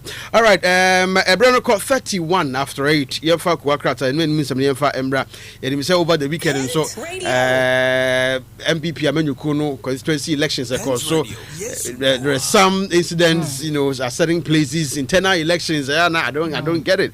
I don't get it, but I'm sure papers now reported don't want when you bring them up, our listeners, our audience will also get to know of these incidents. And catch one chassis, if you are chassis, okay, if you could be patron, I mean chassis, na catch a man, go ahead. If you also go ahead with that chassis. Ene na me shasie ewoko wan krata ye friend of the exclusive emu na wochese mampanyini sabre de wone Zoom Lion wochese wo hwe se Zoom Lion transfer station no wo mo ebetumi ebie se ne ebeye ebeboa na ahunidie ho nsamo enso akoso kama ewo Ghana ene mpotem ahoduo mu afei wo sofo wo won krampuni mantemu maame Linda Okulu ena wo kyerese wono so akasa ede afa nsuyire ekoso enano ewon krampuni mantemu ena wa kyere niam ahoduo a wo mbetumi aye nti wo hwe hanom a wo behu mpanyufo binum anaso omanfo binum a wo mugina ha ena afei akade ekita wo mo ekyerese wo mo hwe na kyesensiesie anano ekoso no wo mo so edi hu dwuma nti mfonyini no edemu ewa ha GJA empanyufo enso ekyere se nansem honom nsem ekoso sensem trofo binom yehwe wo mo pa no kyere se eni enyan pa ne ho behia sempanyufo anim ya wo mo betumi aye bibi afa ho ne nkonkoba se eya asem o enim se da ho na emom obi a bunani aguso na emom wo mo nhwe na afa wo mo enka ho asemo when so a gold board and a woman ekasa kyerɛ sɛ woman etai mampanyini His Excellency John Dramani Mahama Chipa and ano clean up exercise wɔde baayɛ no wɔkyerɛ sɛ woman ɛfoa so the exclusive amanebo metro so ɛwɔ the National Voice emu Ora Dennis Miracles Abuaje wɔkyerɛ sɛ wakoka NPP communications race ne ho na wɔkyerɛ sɛ wɔbɛboa ama ɛba no kitahudie ho nsɛnsɛm a ɛno so ɛbɛkɔ so yie pa sɛ ne ɛbɛyɛ nsɛm ne yɛka ɛbɛhu sɛ ne yɛbɛka no ɛna emu ntiaseɛ nso ɔmanfo nyinaa ɛbɛnya wɔn ho ntiaseɛ ɛdamu kowa krata fa ɛtɔso miɛnsa ɛna deɛ ɛtɔso edu wei ɛnso ɛyɛ UPSA lecturer ɛna wɔkasa ɛkyerɛ sɛ adesua wɔhwei ɛho hia pa nanso hia no enye se ye kyerɛ ɔmanfo adeɛ keke na wɔn mawie school na ebinom aba bɛpɛ adwuma nko a enti ɛne ekɔ school na emomu sɛ suban ɛno nso so ɛka ho bi enti wo wie school no na sɛ bi suban ɛnya wɔkyerɛ sɛ ɛno nso na akɔkɔyɛ sɛ adesua no ɛndi mu sa ɛno nti character ɛna afɛ career ne mienu nyinaa ɛho ehia deɛ twatoɔ no ɛyɛ obom asafuache ena wɔkasa kyɛ sɛ kaswa police wɔkyɛ sɛ wɔn de wɔn nsa akeka no na wasanso ɛde biom atomo ha ɛkyerɛ sɛ ensɛm bi wɔ hɔ no mo a asɛ no so yagye ne fa ahodie ɛde afiri ne nsamu ɛno nti wohwɛ mfonyi no anim ha wobehu sɛ IGP ne mfonyini ɛda aseɛ ɛna afei wabɔ interior minister ɛnso so edin ɛwɔ mu ɛwɔ ha wɔkyerɛ sɛ wɔbɛsrɛ mampanyini ɛna afei IGP ɛna interior minister sɛ wɔn ɛhwɛ na wɔnyɛ mu nhwehwɛmu sɛ na ɛbɛyɛ anokorɛtrodo bɛfiri nsɛm mu aba the National Voice Ofi ya the Daily Democrat Democrata no enso na etoa so na hwɛ animu ha wɔde mampanyini ene Zoom Lion CEO panyi kwankyerɛfo no nyamfo Joseph Sia Japan ene mo adwumayɛfo mfo ahodo no so ɛka na hwɛ mfonyi na is national yes sanitation na cleaning day no ene adwumadie yi enso etimi ɛkɔ so na hwɛ Democrat animu ha wɔde ɛho mfonyi na ba na mampanyi ahyɛ Zoom Lion Ghana sisi a manimu ya transfer stations no won we se obetimi ACCB na nententem so aboa ema efi ne nema ahodo ankanka yempatem ne yekropon mu no eba se yekon a yetimi akon na yakone ye nti wode mpanyimfo emienu enso ato Daily Democrat Democrata no animu ɛha na head of Puma Energy Africa ono so no akwakosra NPA chief executive nyamfo Godwin Eduzi Tamaklo ni mfonyini ewa ha wona National Petroleum Authority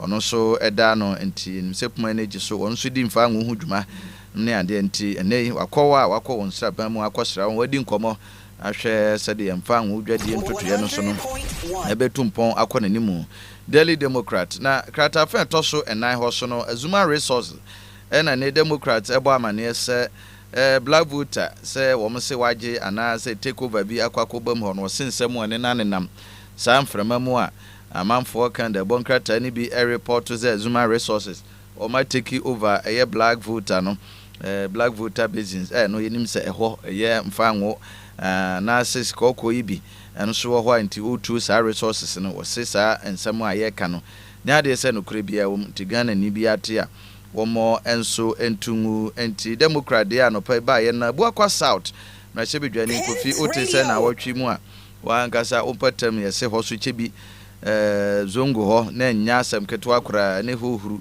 manfo oboma ho enti koba no saa no aposifo ne sojafo mema manso esimu ekokohwe ne ekasa di asumduaba na no enamra chebedwane a wo Buakwa South MP akasa ti asesa na ma bi aforo semetete se no ende ni kwase ne mpehwe aso no omo so kra na se ma ho kwan ema no ebeji hini enso ewo na sechebi ena nsemi enso esi ya no nti Anopa Democrata Daily Democrat enso edibi aba na wohwe asi a National Sanitation Day campaign no eno so edaha na mampanyi mama wa hwe se panyi ni se wono ankasa si famu a ene ene yate gatam onyini wo sawura edi agu barum yakwa akoto agu ni nyina ye panyini wono so edi animu na national sanitation dwumadi kase no so ekoso no etimi ahyemu kena na anu adade akofi busa ho nsem yayi ti Anopa no so mfonyini bi adaha na ma Melindo Klu wonso Greater Accra flooding ya akokoso anase nsu a eto no so nsusuan yirifa nsase adan japade nipa ahwe won kwa na anu de ekoba ibe na awotwe mienu ni nkran no ene nya asem keto akra sabiri nyina no gusi na eto picture shade serve ba social media so ne ho nsem no amanfo nya bi hwe nse ene ma nkoyiti ma me mantam no so wona da no nso esre so mo ko mani mu ene ma ebegu akwa mu abebo ama flooding no ana yire se bi ensusuan so atwa fa asase ni asa japade akra behwe won kwa no yebetimi ahwe abɔ ho ban se ebio nso ensi ebio na GJ runyamfo dwomfo ni mfonyini wo ha won so ebo kokɔ se ebesre papa slaps ahodo a mode man santwerefo na enya kura Kofi ese ka to dan santwerefo na yakoye pane ya no na eden eja yeso ye kan krofo de echichi mu a na nso eja pane ye pempam krofo de yeso yeto ate nti yebesre pa sebani se ye nya boso de bokrata no pani eja ne saa na ekɔ Kofi ehwe ne ya adoso ye ho nye dene yesre mu ya no na eden nti yebesre mu a ya no mahu ye mobɔ nti GJ president owura abadwumfo ne mfonyini da ha no wose ewose amra no timi ye adwuma pa amra ne ye adwuma ne bon santwefo so ban na sem bi beba ne be report ne be wi agire asombo didi agire sa no a emoa ema press freedom no so enyina ne na so eno eye democrat Anopa no mefiri no so no akọ the daily gist na ebu akwa south emrahye bedwani no so chese Kofi de ebo so military shooting course ewo chebi zongo no eno so wasemhwemu mapa etimi ekoso Kofi close range pa ene brantie ba ko ne tin timi se nya asem keto akra no so nani nyina fasa galamsey so kuriye hwa galamsey hwa na Kofi sisi abasi baby akwa kodru ne de so you saw the video, right? Oh yeah. If you saw the video, you've seen that video. And funny enough, at some point, the guy who got shot earlier was the one trying to calm the people. Who said they drew a line, said they shouldn't cross it.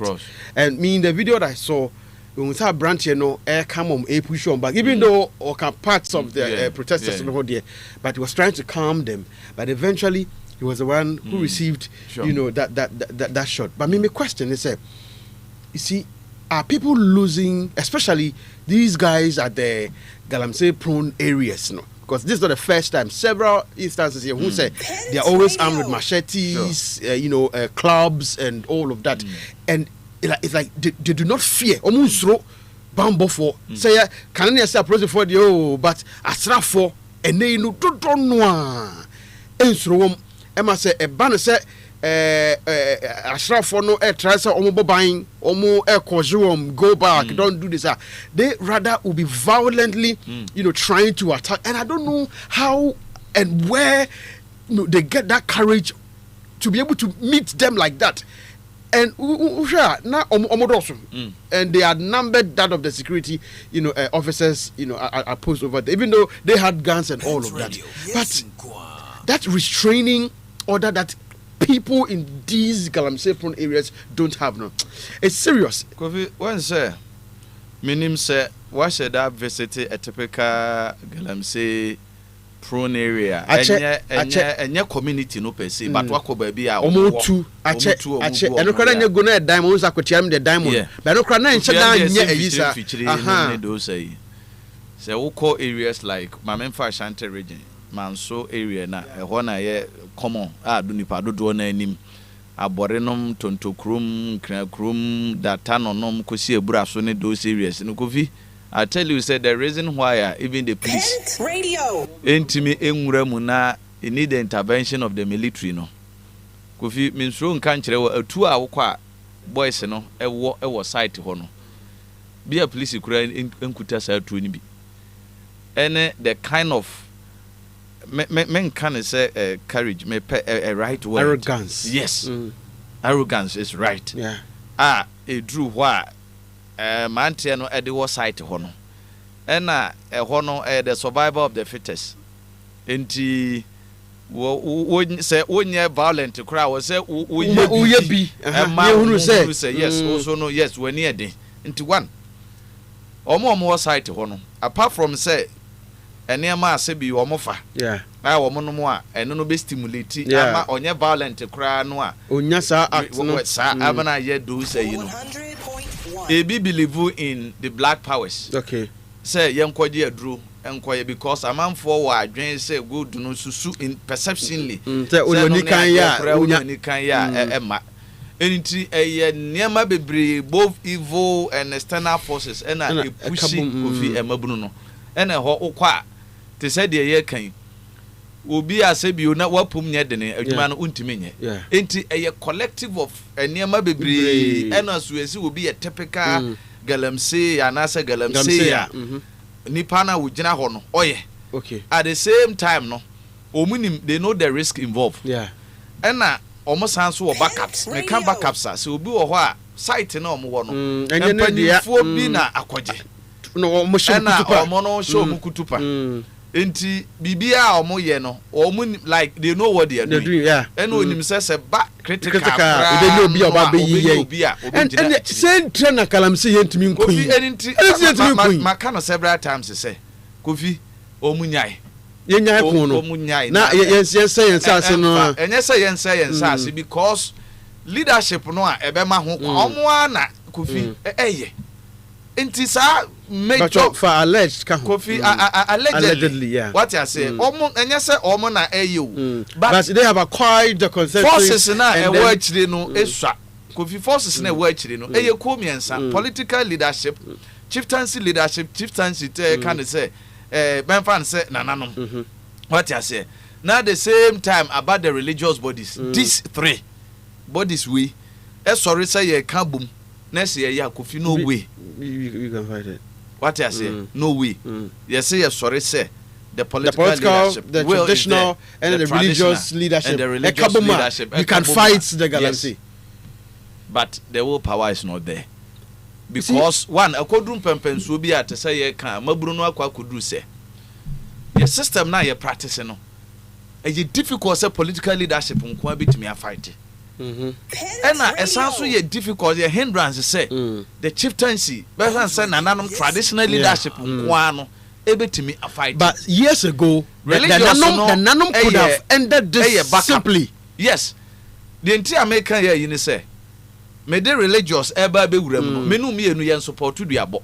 ye nyintum but nananom system no wo mo de abosom ne ya they will not venture wo mo nya results e wo ho but me no mienu no ye faith no am kwan sir what you say memfa we are speaking as Christians the perspective no am kwan sir say nananom gunsa na wo mo fra wo mabosom ho no e ka kurom ho akora no ma bakura ngura kwayi ho nkoye that is based on wo no faith the political leadership you declare state of emergency said this forest nobody dare enter na soldier for mema or it's about no is it no retreat no surrender all time no yes don't because I draw a line yes I understand what you said with the military and the operations go there. At some point say encounter issues like this random they have like 10% they can cause an injury by shooting. At least that one it is they will draw the line you not venture venture no why you say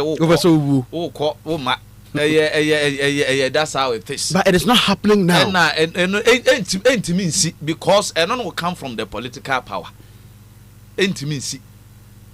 because to me na ewo ho esi gold no eye nana no de aye nsase no constitution no de ama the political leadership what I say nana so manfo be ye adwuma e na wo ye ano na wo so di bi so employed kruma for temamfo no e na om so asase o mte so o mo ye dai o mu didi e de ama o mo no adwuma bi ani ho enti me masase no mabusua panyini kwanso ase ne de e na me nana no ye do didi na apie so a na se babunu ne te ho no obi no free nkran China ni excavator be wura no otu no no tikuru mo se come de na Kofi wo be pene the reason why I can say enye possible why because mpanyifo ndidi ho baby eska will be a coffee baby and namfunu will be a pet temper. That's 2 days ago. That is how it is. Into countries how do I develop into rebel prone it started this 10 years ago. But the likes of DR Congo need those areas, right from the beginning.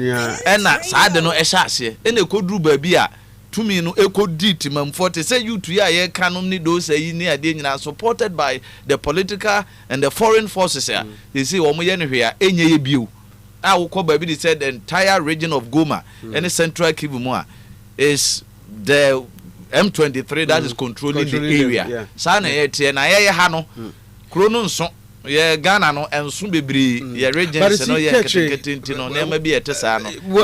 Well said, and enough said. But you see, my point is with the intolerance of these young chaps and then the arrogance. They approach the security because the security is supposed to ensure that there is law and order, maintaining that law and order. But it appears now they don't see where the line is, where I am supposed to cross. I'm delving into an area where the security agency and also the personnel can't have the right to either shoot you and all, but now they are unable to do that. That is my huge challenge at this moment. Impunity happens when the law is unable to bite. Okay, that's fine. Impunity happens when the law fails to bite. Okay. That's how it is. Okay.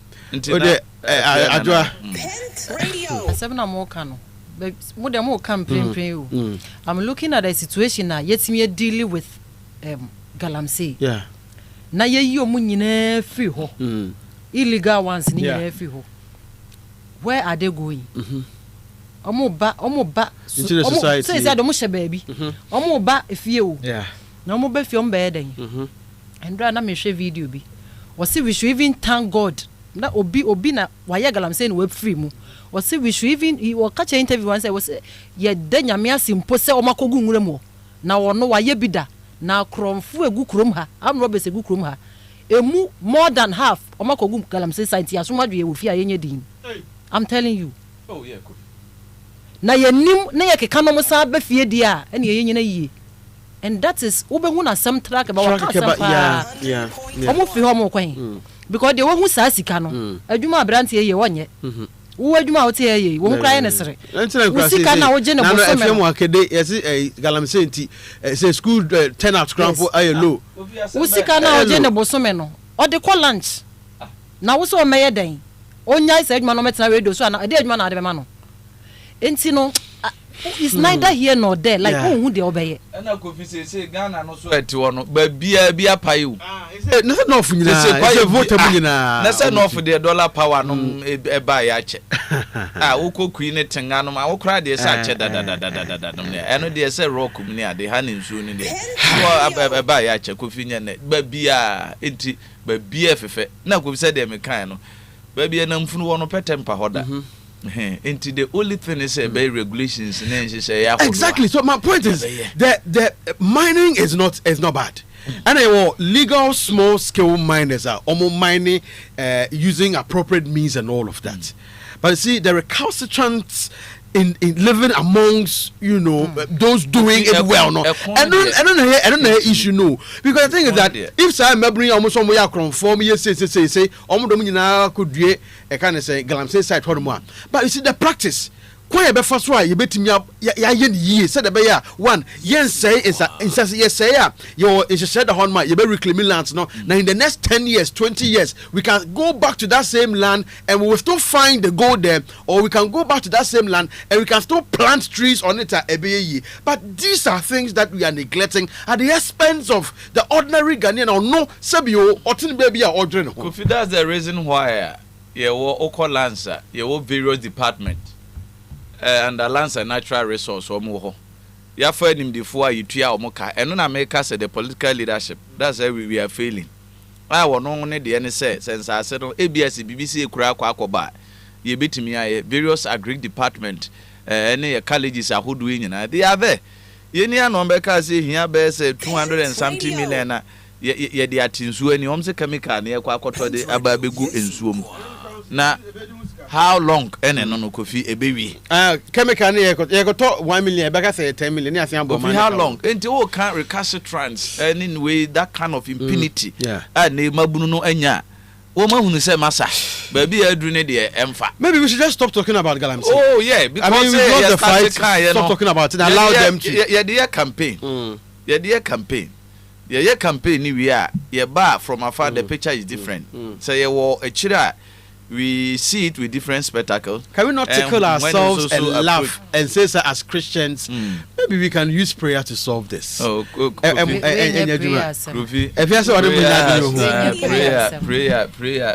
Kofi. Yeah, Christopher. You know, Gidio. I didn't know. Say we be say. So, fine, baby. Na de be chi no mu nyina free. What say ya sacha? Prayer without action is a superstition.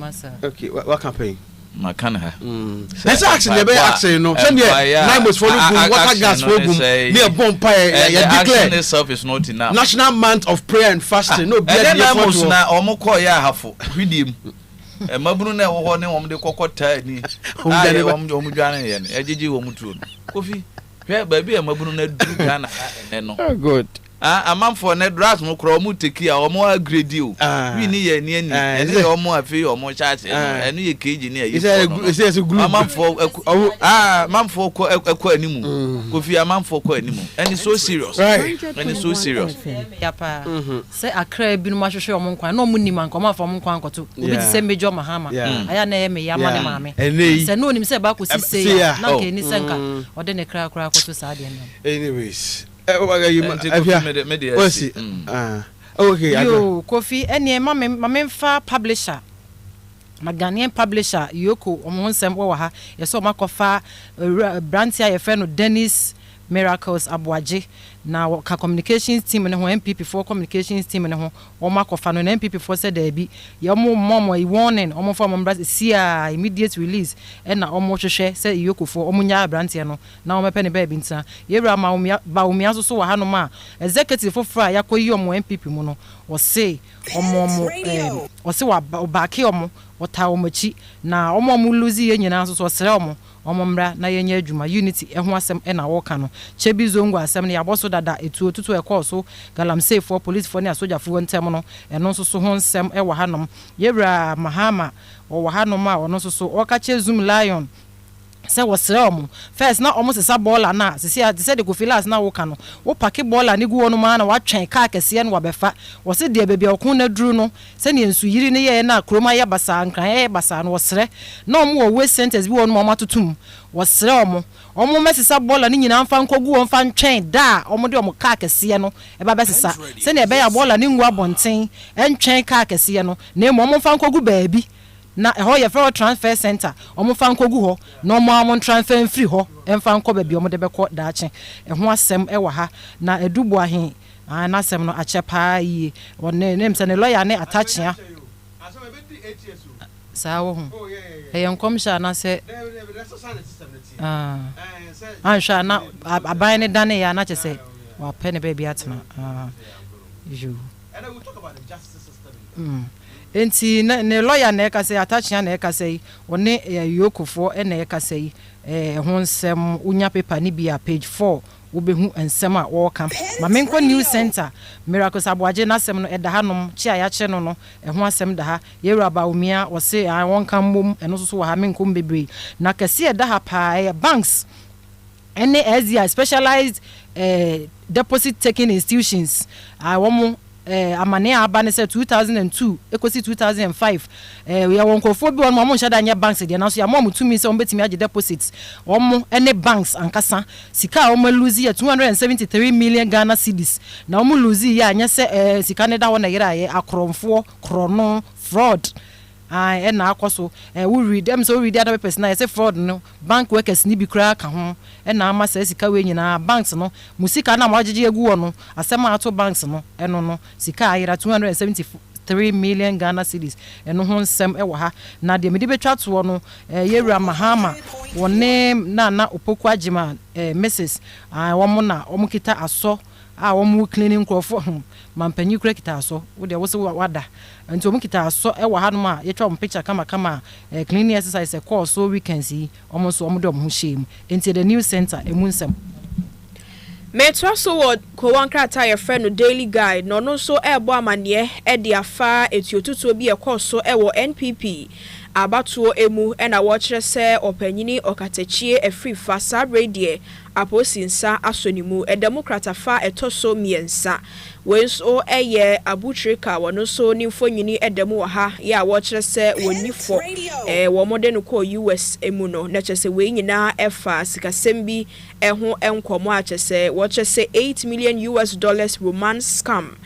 democrat fa etoso enai wo ba asia ha so so a wo panyini miracles aboaje wo kire se iyoko enso ababefa no ya chese wo mokwa kototo na no edi afa ensembi ho kratafa etoso miensa die twato ewo daily guide mu ebo amane de afa Nigeria fo mienu bi a wo kire se sabredi aposifo ate wo mesanse wo mususu se ana wo mo ejidi se enano mojahye bi ekoso ewo tamaliasa nkofo mienu wo mo enim hu bi enti aposifo atonsa afra wo mo etoto wo mano afa ho meba the metro lens emu the metro lens amane bo awono so ebo me famiensa enedi efri mu we eye chebi zongo wo kire se etiotuto bi akoso amasabre emrehye bedwani e wo honom na wo kire se wo besere empanyufo nhwe na wonye nhyehyemu emfa ho kratafa etoso mienu we eye Dr. Kingsley Ajiman ebuakwa South nimfo nyini na edamu ewa ha afen so de edamu wasia ha enso eye armed gang attacks eno so akoso ewo mining site ahodo a eno so wo kire se nipa miensa epra na afe ehyen miensa eno so assess kratafa etoso enso de twato no eyo panyini Dennis Miracles aboaje nimfo nyini damu ha ya wo kire se nani edi eye communications anase director se panya wo ba be hwe enkomodie ho ensamo enimpo se wo bonkomo anase wodi nkomo amatememfo ehuniama hodo a MPP amanyuko no epese wo mo ekire no wo kire se nani edi sa position na chipa democrat afa etoso enwoche ewo the metro lens emu Ofi me the daily graphic truth and accuracy every day and so etwaso na wose mampanyi mama ekwan be fa so a flood ana nsusuan no so etwifa nsase ani se japade akra famu ehwere won kwa nyina ye betimi akone nyina no wose sabredi zoom lion yes news 6 ade zoom lion stations na ehwese ebetimi eno so assisi se no eba iwura no ba ya na yesesa ye no na chese no yetimi da edinkan ede akọ a ansa kora na ebesesa ede akọ biaya ye kwa akoto agwa na sefana disposing site no a betimi adi sadwuma so no nti graphics so ede ehonsem no bi aba mampanyi ene zoom lion panyifo wonfonyini enso eda animu ha na eno akire so no obama na yesa 2026 ABC candidate no SHS selection July 20th jese bosumi ya iwomi ya ne de toso aduonu so na ene 2026 inuanom a wotro BEC no omo so suku a mobekọ na ehon totu nyina nto aso no mekire SHS no omo so ebehwe na omo aye selection no ye kratafa etoso dumiensa na dumiensa ho na no road minister na ono so onimnyamfo governance Kwame Abuja e papa so obo adwuma pa na onde utimi se won transfer ko miame ahodo na watwe bia region obekọ na afi ni nyina so okọ a ene ne dwuma so a wodi ade ahye ne nsa se road minister no ne okọ akwan kwanto ne contractors edi hyemu no ne nananom ene timamfo enso ekasa na se de wo kani so obesere deadline ahodo a ba bi de se have ekopem ho kwantempon so ani nyina Eastern Corridor Road sa kwan edamu bi no ne ntentem wode brato ho se contractor ye de adwuma bia hye wonsa ya hye bire bia to so na atwu na asinya ye sa ko cha na ye de timam ha no wo se sa ne ma no won so so kora ne wo ya se duru a ne ma mienu adwuma e beje afiru nsam ana wo behwese e be so no pepepepe ne wa ya amana broso a ene ye bo abaso wo ho na emu nu so adwuma no ye je enso e de afiru nsam a eno so Anopa daily graphic ede ensem ahodo no ebi aba Anopa truth and accuracy every day ne de ebi enonom na mde the publisher enso eto aso ra Dennis Miracles aboaje a yesi ne yoko ya kire no no ya de ese odinimfo nyini ato ha ono so esi woginam said Achibia Kwanyamba na the New Patriotic Party Communications so no directorate no wakwada wano enti wadi Dennis ni mfonyini abaha no wura kokɔ edu ho so da ase ha na wo kan sɛ third-term hopefuls ni nyina wasi wo mun form their own political party na nipa mienu bi so no ɛse ene ya kyere wo mu a omo so attempted murder de kwadu abɔ wo mu sɛ ɛfa fraudcast dispute bi ho akɔtwen na chairman so enkobi akyire omo so akɔakodi awu enu nti apolisifoɔ ekura wo mu ai no so ɛwɔ ɛse na Accra airport ɛna Kofi yɛse say shoe belts and laptops kodru ho say ni what we have now entered 2026 from Papua we bet the laptops ne ho ahwani no say and then na sabio bi odi akun bi na ne pabo mu bon kakra we yi pabo na na ho na gua yi so na fa de pa hu airport sa the airport authority atwam kura you bet na quest kra oboto kra na you dey asem kren yesu ko ba bi so ante sa Kofi enti say dey yesu yaduru ba bi kro ho no yesu yaduru ho enti say dey amanfo no ate dodo na ate ete say dey wo kan dodo na ni age se ya de se ebebo apa nti Anopa publisher so de a eba eno no ne na tew mamemfa the chronicle nsem ni bu a boso ntimi mmoso dada na wo say otumfo bedu bonsu we free mu kakra na nakwa ekura na wo say ye papa yensie na wo hini yemfa ne nto ba bia wo say ye de ne to a hwe yamonhwe na mo nsi na namu mo nsi wo hini bia o mo ntwen ma yemfa ne nto ba bia wo say ye de ne to yie ansa na ye besi hini bia yesi de toso mienu a me de betwa to so chronicle mu no ka eche wasem wa hawo wo say second phase of nkokon ketenkete no enche abanjai mia me na betiem sanka dru David sanka che na efe dia ye hu na se mo na omo makodo mo ma ya ka bigum dia jai no go kete na banjai for now at least on jai for this year need to resolve issues no but ye be jai no me be fra abanjai ye nya result aban number aban nyina ye be ku adi Kofi ye be ku adi na sene ke chedi ne ye no sa because on twetwe so e ma obi personal interest binti won be pray no because it is good that ye nya reports be say never they hear and say omonya visibility studies no mu who come for some be even if they are bringing the second phase publish enye dia yenkoku nwe na Kofi yenkoku ni na if you pay me did say money bia we say squad dem hono environment no eye man kokko so environment can be but omo de Kofi it takes skills so enye say we na kogu buomu keke emoa no ayi skill poetry ni de say wo ya uhia hunim de practically enti na obu ho a wa bie bi but wa fam crofo a but na aden na kechi ana okay so mo am wo sa background because na me say aden na least o manya 2 day training 3 day training do mo sa background kwa o manya initially no sana o mo kai initially no sana o mo no o mo nya na je kwa no ba ko ye ono o pesa akoko ni na wonkunu ni enu na hia no na be mo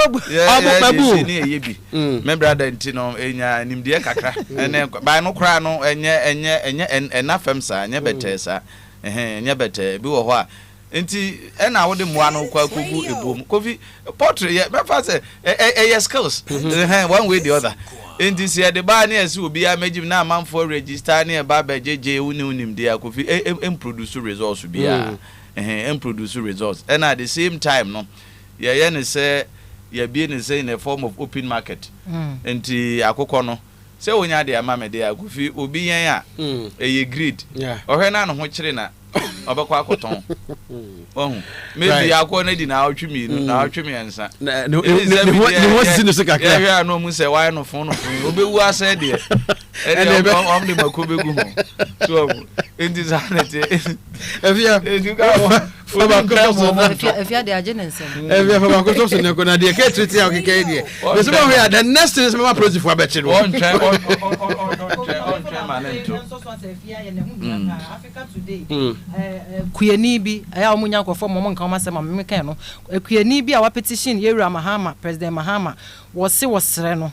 When the staff from Jubilee House no ebinom o nsase wo hyai osuduku won kan na ne staff fo yi a omo kitatumi o Jubilee House omo gi asase na fi nsem na omo san fa amen emme kitakita etuo na omo harazi omo asase ne so wo sere President Mahama onye na asase mfama no na won kasa nkere ne nkrofo no to me but omo refi say to me nyanko pondia to me nyanko pondia mo so kakre e ponde ma kakre wo aman kitikiti 35 million why staff for Jubilee House aban hwehwem omo hwehwem pa because etasi aban sesa bon say me ning sound group me no man antepen ba ko bi me na antepen pa na ma say asase we say group me hwanko no they do that oh hi okay asase we say okay ye be hwe they do that a lot it's a buying investigation if you Pastor sorry.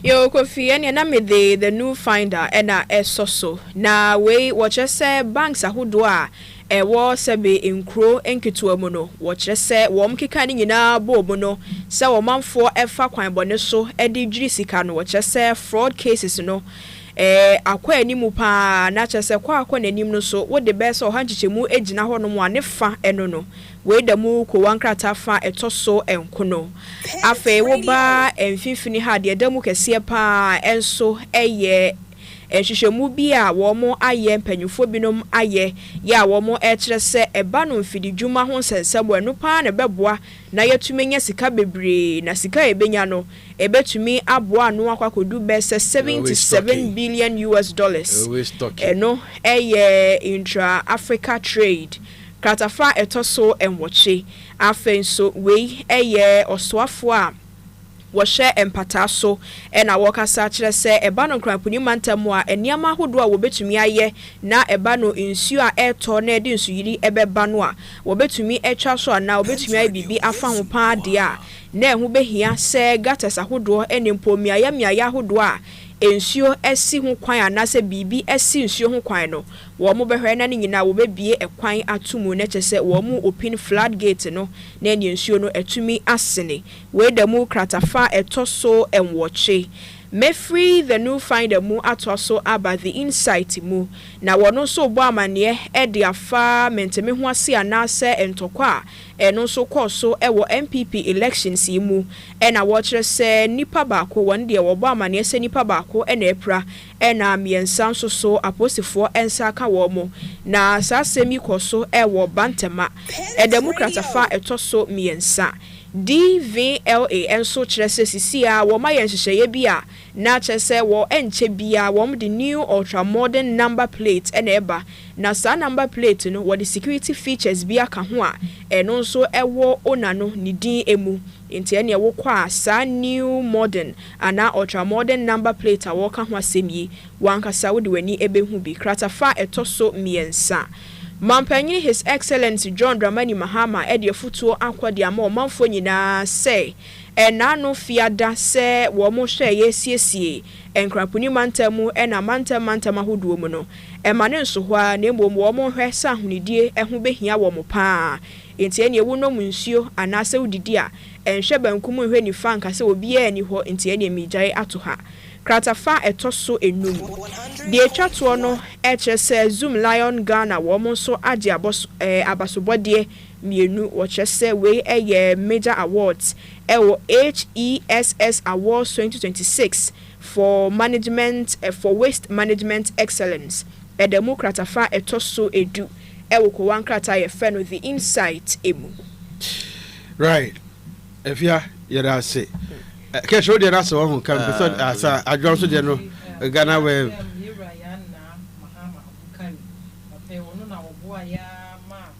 bon peace deal no eba so after 16 years of war and na ye ka say oni ati asefo asase so yes we come my job online na a top story a daba and is see na eba because I haven't seen it na mesite Yana Mahama Abukari the second and now you can say Okona Nanomonche. Yana Chia Oi. Say Kofi there. Do you hear me, Pam? Man be me. Oh, yana gafara, gafara. All right. Rihanna made a say, but me pamacho, mama just 1 minute. Mpo bia drink check akra 1 minute. One see. You pay any lawyer until you do. Ebekasa. I don't mention same through honum. Mob justice, instant justice. Any instance where a day a buy and society memufo. So only akunu your bar. Yes, we do your bar. Entino munyano. Or a bema dia. Mama me carry si mofata nemra. Instantly now ya mete out justice on people who are found guilty by the people without being charged by the courts. Ewo ye meimu. This issue akoswa na na ka Major Mahama ehun asem. I mean new wono it's bitmaka say is attributed to or we can equate it to mob justice. It has happened several times. From where we sit and from where we are in this current dispensation, a justice system and all of that, do you think that we can fight against mob justice? Do you think that our system is skewed towards ensuring that mob justice will be a thing of the past? Kofi say bet me ayesa ejina timemu forso we dey nchede nyina bambo forso more because what mob justice it happens before the security gets there most of the time. So utie yiye na so no security officer bi ana say wo ben police station bi a na ne nyame aye wadoma na ya o ma beje we fi omonsem na enti saa it happens before. Now it's unfortunate say I recorded so many cases of sa adie we a edi nyapa na gender bias na wo kan ye no wonta hu se mob injustice etasi wo ma so menka se ebiesi mema so nti by gender bias, and it brings me to wo babema wo pia wa yam hyehye ana wo sisu ya brantia wa yam hyehye se police nche no ana se onkoto esan bi se mu se obenam ba bi na obi kura be ka asemato ne so ama ne ho aba wo ye oba de bia na ya papa na ni so bi na wo be fa de Kofi ba be ma de nyame anye wadoma na oba no ameka won sa bi. Nti going forward no ye nyina ye nyai sa de no timamufo no ye nyai sa de no aya na de ye me ya ne se nipa na ye sa no wo be hwe na kremufo wom kristofo wom ana se o kristo ni bi gina baabi na sa de na ekoso a nka na mob ni nya no so obetimi a stop no fear enti na o me de mempem baabi nyina na wa hwe na sa de na koso aya na me wonder se wo ye sa de no e utimi da because me do men support so be wi ade no se obi po ye che kromfo po na me hwe ne yonku nipa atam buo na o maso de akoso na bibia nche ne se wo mfanto ho na wo besan ja hwe nipa ne tima do wo ye kromfo na na emi nwanwa to be frank aya na e ma de nwanwa se enti wo ye nipa enti watam de bo ne yonku nipa no do de fa ne class wo ye kromfo like bibia nche ne se like do ye no aya na menti ase se onfa ne mfa ekwan foforo so chen se de oye no watam se kan na wo yonko na wo de atwa ne baako na wo de atwa ne mienu na de atwa se na mbisa se aya no mafa bibia na se wo se mob justice we read about it I to say nipa I to politician we drew podium so ne kasa ne drew bia na atwa fa bi mob justice anete obu okro nte sa ba won se ye ne koso no na ono so de ne ho agim wa anya bi onye bema wanye bia nani so nyehye nani nye den enti eyetimamufo no ene ya adwen we die mefa ne say ye Christopher station ti asofo no ye mfa saade we nka ye preaching ho na wanhwe a ebeto ba ya se ma ya homete pa right. If you are mob justice, I want you to take it from this angle. The selective injustices ayedema sebio wona wodi bone akowia de ana se bia akofa abofra bi ono obi akoda akotomona ono obi kunu akoda ba na sa instantly na yetogunu so na yebono. And now because of social media, let's not forget say even the justice, the mob justice is not just about so don't say kono but our comments, our comment sections are say Nina, we can classify Nina under a mob justice. Related to Emma, Sebi, Womo, a cause our situation more, a banner, now say, you're relaxing on, meting out such justice, towards them. Why do you think it happens like that? Why do you think that a mob justice, a favor a man than a mema? Kofi, Sameka no cry. Send ye Yankupon Boriase, ne send ye Oma Oba a year catching.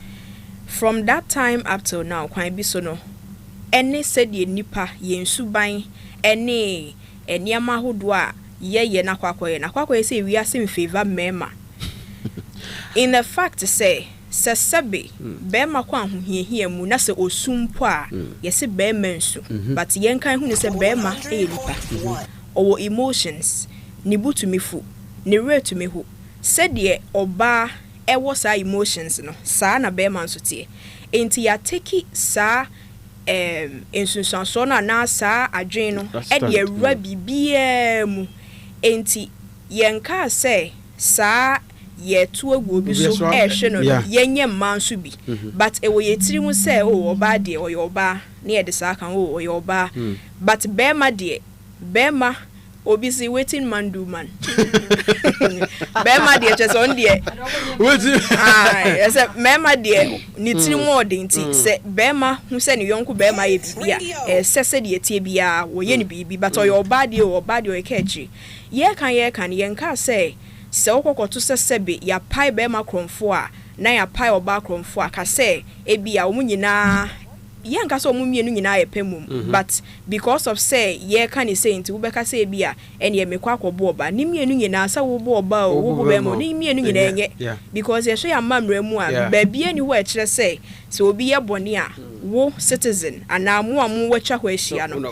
wo betumi ebua na ten da bi inti na amamra mu ye wo institutions senkente sanka sebe obi nko school for so many years enkonkosua law anko obi abetena ni fie but esanse ye put sa structures inti ye wo police babechi a anu di sema ye betro any the legal aspect ye be follow akoko sise be court but ade akakra me mate ase na mehu enam so mankofo e into so much ne say frustration obi wo hono mo asade esi so many times ye pai we konfo kra ye kan konkosi hwe nti no edidi omanfo ni tirimu ama akwa ye say enkofa ye de sa amra na hye omunsem esese wo mo etu sa na mo wo mo nye nti ene ya de mra ne be hye yensem right if you so podua mu meba ka chiri ho ba yen komra mu na mi ankasa menu happening lawyer Benjamin Techi Antiedu won fa nwura emra no mu kakra ede na Ghana emra no eka edefa ye instant justice and say mob justice ho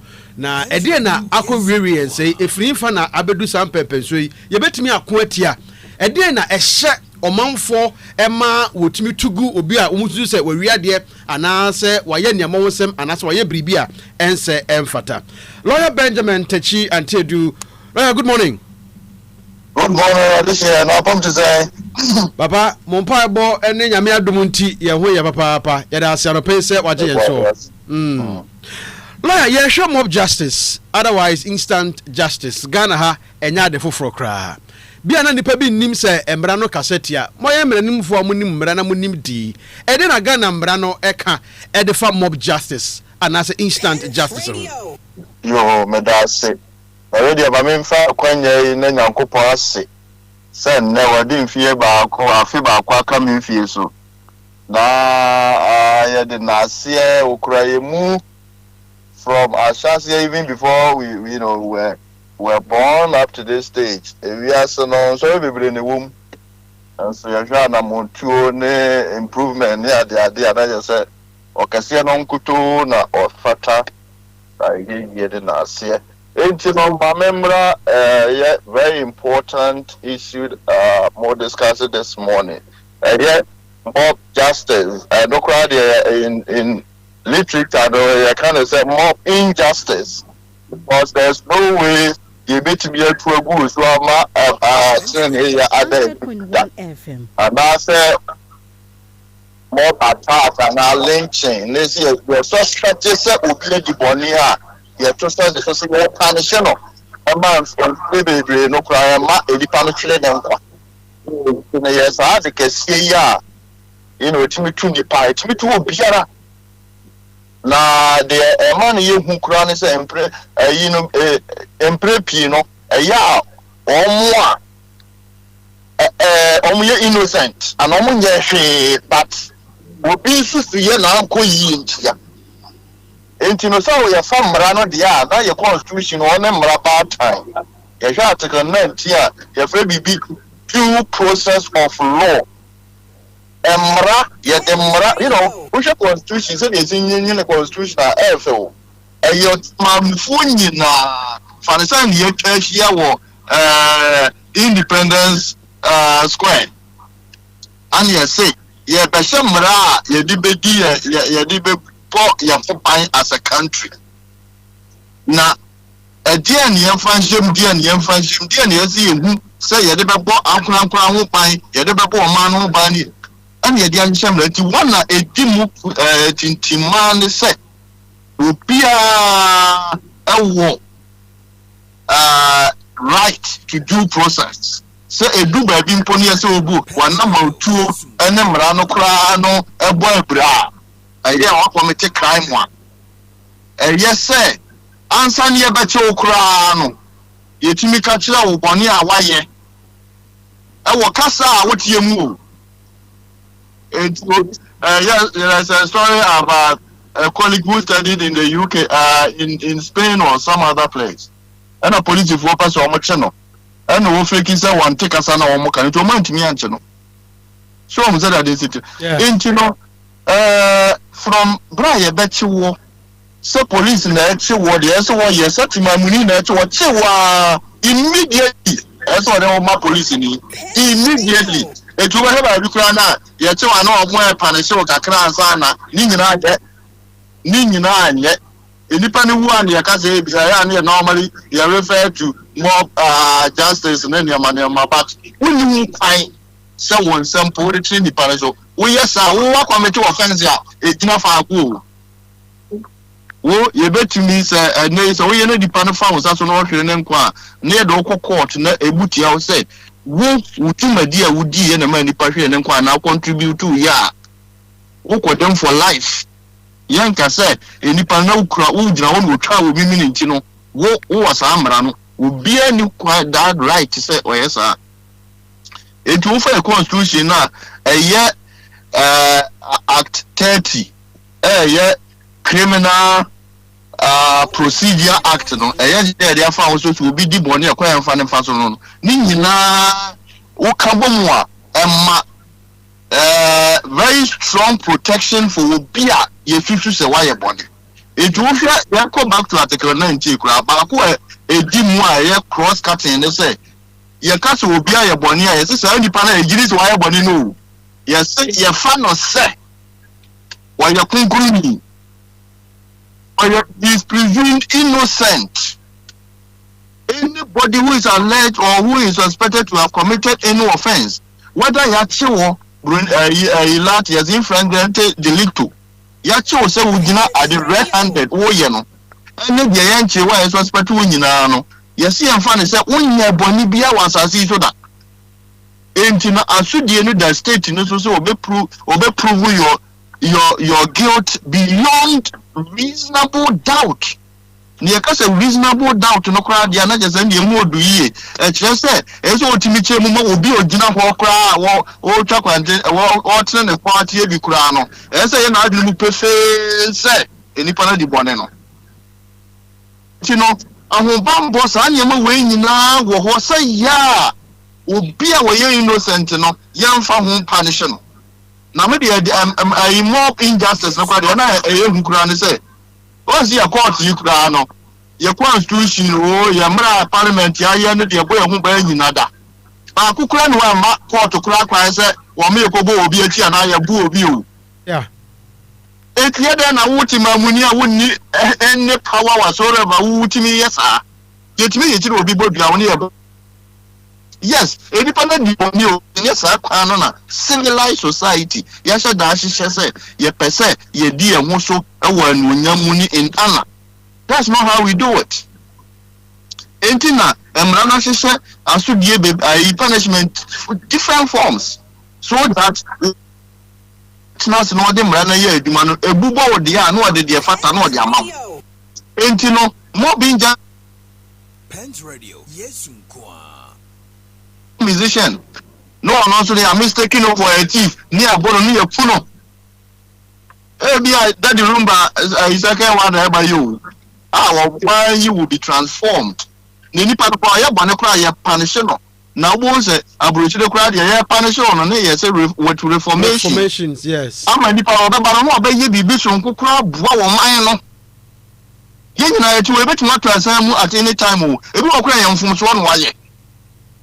Ye wadi bone no, but eno che say nipa diere yira ya boare a wo yare die die. Na die ntina ye wura Yesu Kristo oba awiase. Adi boye fu ntia. Ye pretend see ye papa ye ni o. Enti mob injustice die. Ya dia ense so obi aso so na afi so mu say obi ode ne ho bagimu biara no. Ono no commit offense. Ne dia no na so die no kura bia be chen. Enipa na wakọ wi ade anaase office wa ye bibi no.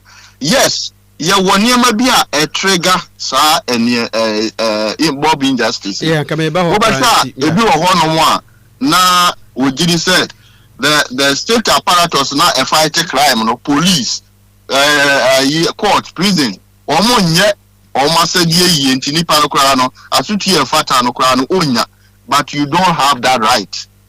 Ye nyina se ye gidi we institutions ni abua institutions no ma serve yen. Remember sir, every institution of state is there to promote the welfare and well-being of Ghanaians. I am no one ye sika na ye dey atisa institution no and ye sisa institution ammo ye ho ban.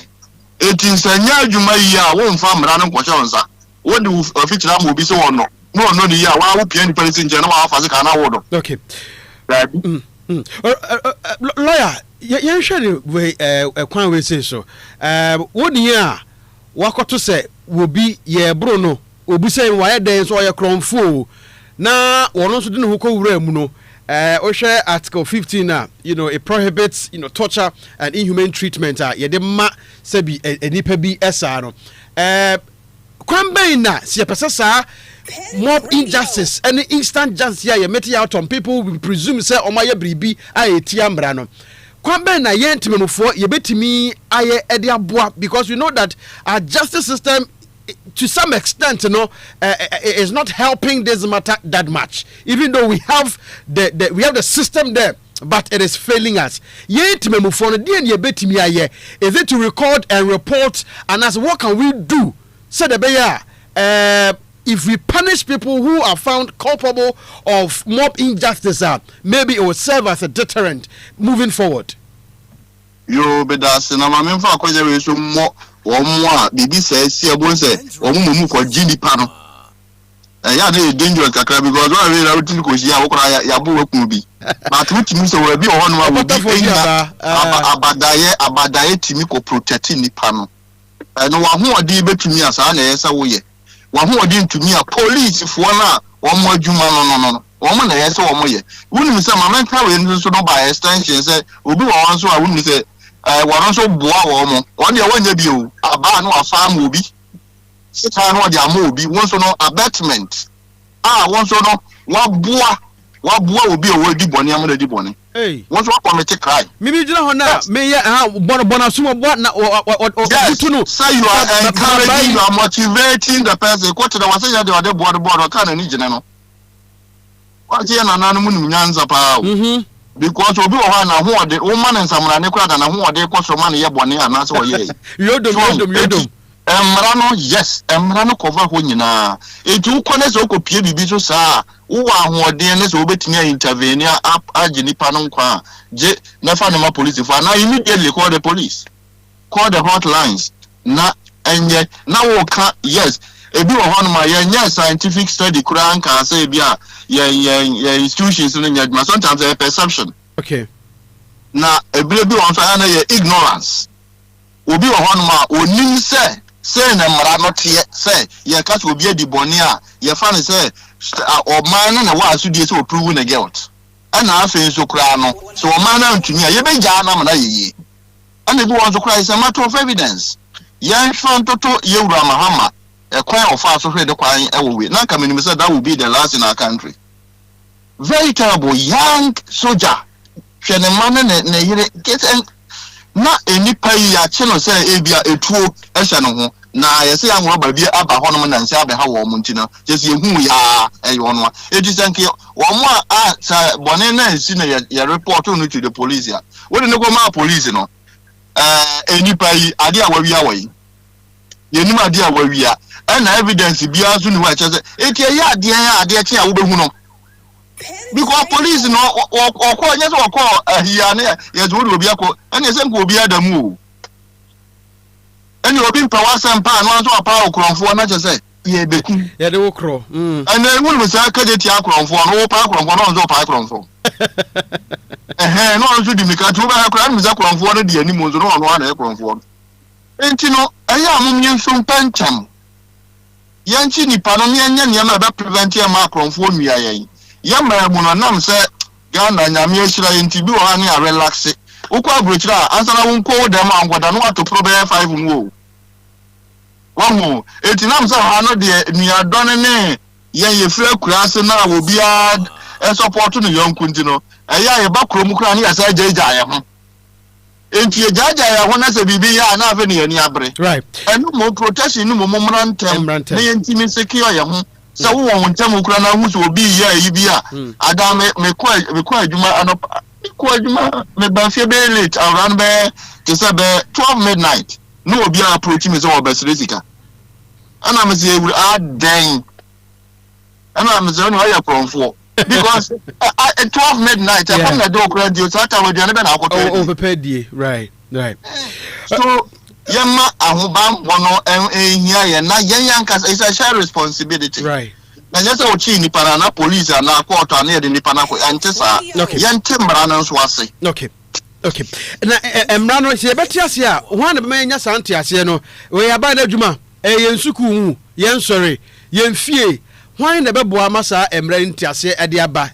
Now, Nameka was to say, how is our customs and culture also helping or not helping mob injustice, especially over gender kind of say equality in this mob injustice here? Yes, so your bad there, oh, Munya no your bar, oh, Mamma Famansan or your bar, oh, Monkatano, Bema dear, Yanfa Krosi Nimra, Yanfa Tide Machine Con, Nayan Trajan to Munazan, say, Yan Kunua, or Bessanso behind beam. How does our culture and kind of saying religion and all those factors come to play in helping us educate people for them to get the understanding, of these mob injustices?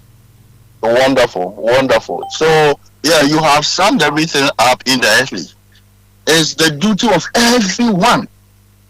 You're wonderful. The media, you have opened the discussion, and through this, some understanding will go out there. Okay, and you'll be said here the church. If you're your family, let them understand the basics of law, because without law, we can't live in society. Law and order. What do you have? The traffic light. The essentiality, the indispensability of law in life. Ufa traffic light. I mean, people be kobobo, be jina wana emrano kasa through light. Emran you communicated through light. No, that through that if you sanity ebaho. Na kabibia sa ni ho. And will be only a duke at in San Chinese Ghana. What did the minute will be? But no, so chaos. In Timbre here, especially the boy who buying a will fear the answer. Yes, and yes, a fear pono, yet they come on. Now, sorry, so no, ye preaches a pepper yet, or young was all one year, what do young Kwa said you will be here treating the panel. And different. You could say, Yamisumiti, yes, what time for their drink. Now, what no more come on. Oh, and you want to dear, the teacher of all teachers. Bibia, and I want to know any word Juma. Near about or mine, you more, there NCCU, National Council for Civic Education. Yes, I actually institution said, ye see muncha yenti ye nim wo ma ne dɔɔso enti no ye beti institution achiwo ade oman sika abɔ ho brasa ya wo mo ba kyerɛkyerɛ Ghana man Ghana fo aba omo rights ni duties ni ade Once the Brediani Kata who are right to do A, B, C, D, but the duty which is corollary to that. Say, say, who be being found with you, who are so dear, now the two go together. Aha, ain't he almost on a church as any my way in a school so now school so the affairs, religious and moral education, life skills, a lot of things. That's why you teach be money at the packs. Still, the school should find a way. Now, reading the law and my writings near the other. Now, from the beginning, say even young for some basic aspects of law and cop even basic schools. And yes, I get to be honest, I was any panel. Yeah. But okay, that's what you know. Ibosomi back. Bibi beto ni bibi back. Beto ni trim. Na yemfa se PE time okra na omu di agro no. Ni e kira wo mra passport. Very true. And that's what bia na ye say examine emofra no ho. Ya di wow. Sir, ebi wo ho no ma ye de fam wo kira ya de ba ku bi beto ni patrim. Omu no odi abobra say ya enti sa na ye di besim. In na adrenal is Yanfa culture. Yeah. And Ghana for the and said is it doya more any before. It think after the Ghana near the young Akumobia. Not Oyam Okura because a dear Okoya class near university will be Ukra a Samu. Near Cas will be a Kumobit, yeah, not just said, who just was any Pacrano, you who's all kind of Pamu. Enti no obi wo hono ma wo so no wa hu se bia o entemu ha de resuko wi ade wa ebeku wa hu sa de na anti enye ne hu bio enti wo so ono so ti bia na ono so koye bi but hu se obi aya afa ne ho adi a wo de wo ya bia na otra anya yie na hu se de eye no watasi zu bia se de bu mu akontan o onyankopo say judge not so that you will not be judged. Yes. Wo de won judge keke wo de wo punish. Hey, what do you want judging for punishment? Go beyond judging to punishment. Punishment, which definitely is not. And to what you create on me, not the Ghana for Muslims, the Christian for anyone will be baby. As you cry, I'm not being justice when they are here. You be born there, the Yakupo Diakata to video. You come in Pakrasa at the Akamwam lay. Nanako question Yakupo was the only bonnet dano. On ye. Any panel, yes, obi di boniti awa ya. But yet memwa ya won't find ya won't some. That is the bottom line. If you was the media and I would have started a more exhibit right. From time to time, let the people understand. Me movie to be a yachu be inside the atu echa. Say ni panako viadie. Who tells you have that right? Once not go yet a pori near the Aswano, no what tete so in the pan any pamobobi one na. And not dear a yes a Ghana for yantity as how. So say across almost I will be so idea crown as ya chose a quanaqua general. O young kumu o young could done what that before the dada and so and now say yeah my uncle in crown so you need general and see we care for each other. Right. Lawyer, me jam work on answer na beko kra no. Me aside Major Mahama de ye ba ye ya enam so ema ye chichiri dipa bebre in fact kromo mema nyina make like say achi mu be 90% ye dom ko gu mu anom ne ade na ye ja bi ni mu ebi nso a yesusu se no mo kan obi nso no do you think that there is time, this is a time for us to start prosecuting kind of say mob, those who perpetrate mob injustice, on people they assume say omaye bribi e braso say embra no timi sha say anyone AD na eno betimi aye a support to the education, the publicity, the sensitization and they were to for say sorry suku and potemu and mia even NGOs are mokasa fa embra ho ye nyina ye no. Don't you think say prosecution of mob injustice offenders ebetimi aboaye ama yetimi etu mob injustice so sa e wo ye mayimu me da se no kre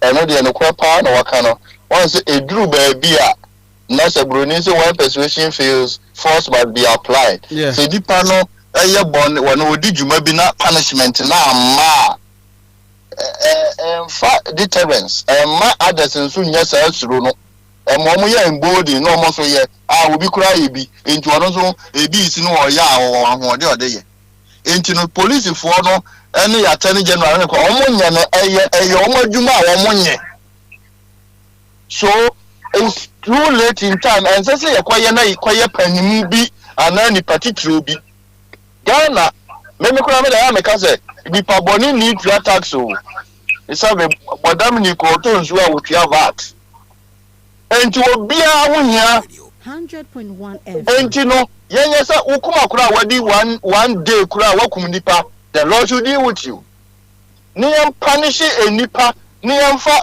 ye mo ho dawuro no obia hu say asubasi kwaye boni say ne de aye no because so we say be a suspicion say nipa na yakọ abakọ no and already boni ni free wa ya wodi ye obi aye crime no and wodi yes say nipa no say crime the same way and yes wo jiri say nipa na ko wi bi ninti no aye different o so we see mo misum ya na abo misum ya assault obi a wo jiri so wi ade suma the same assault and you know there's no coverage for you, there's no defense for you. I didn't hear as anybody a crumb. Why are you again as I want to put me the channel of your crumb? Exactly. And I already am a choir as anybody a crumb for, and I'm a choir. You have no such right. And Yama Marana Juma, your institutions of state, and a Juma.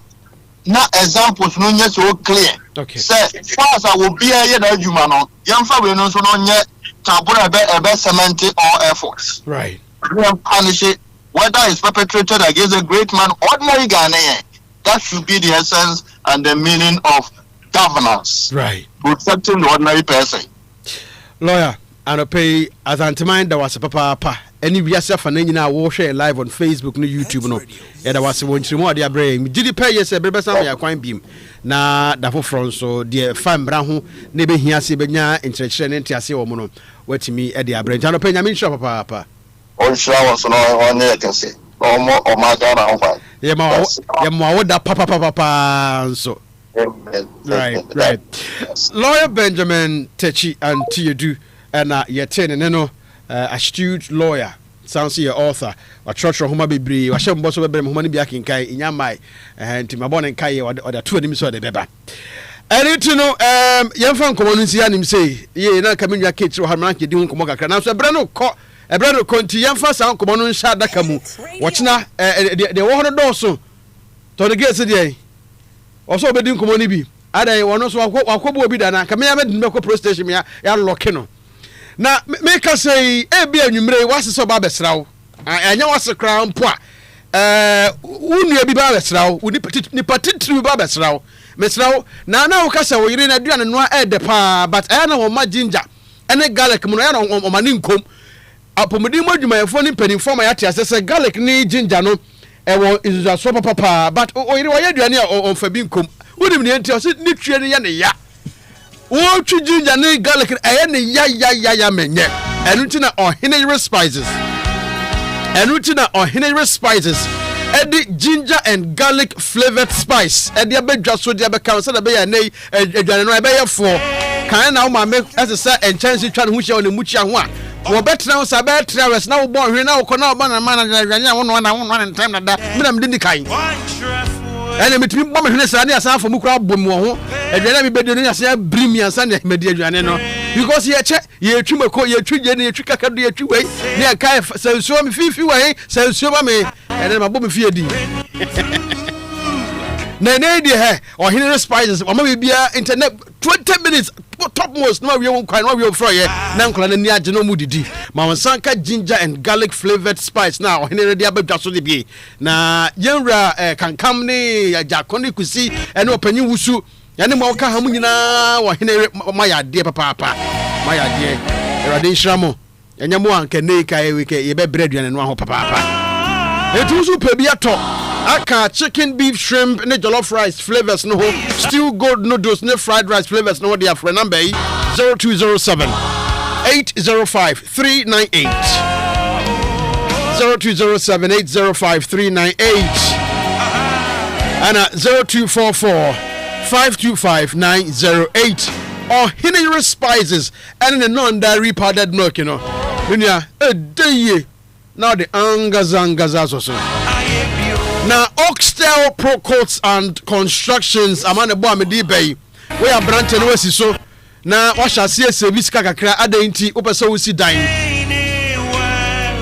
And the Mr. you are soon not 10 years and say Edumade wo Uboye Jumaden pa siesika we de be ma obi se won si dan ma na obe na troka du sika rera bebie du kwan so di ran yadodo I don't see Oxtel Pro Coats Constructions American Trust obeso si dan ya Yang any Ghana's trusted name in roofing and construction 16 regions across the country whether you need a wood or metal truss carcass a long span or irota roofing sheet a professional plastering and tiling reliable plumbing and electrical wiring and now so a stunning interior ceiling decor now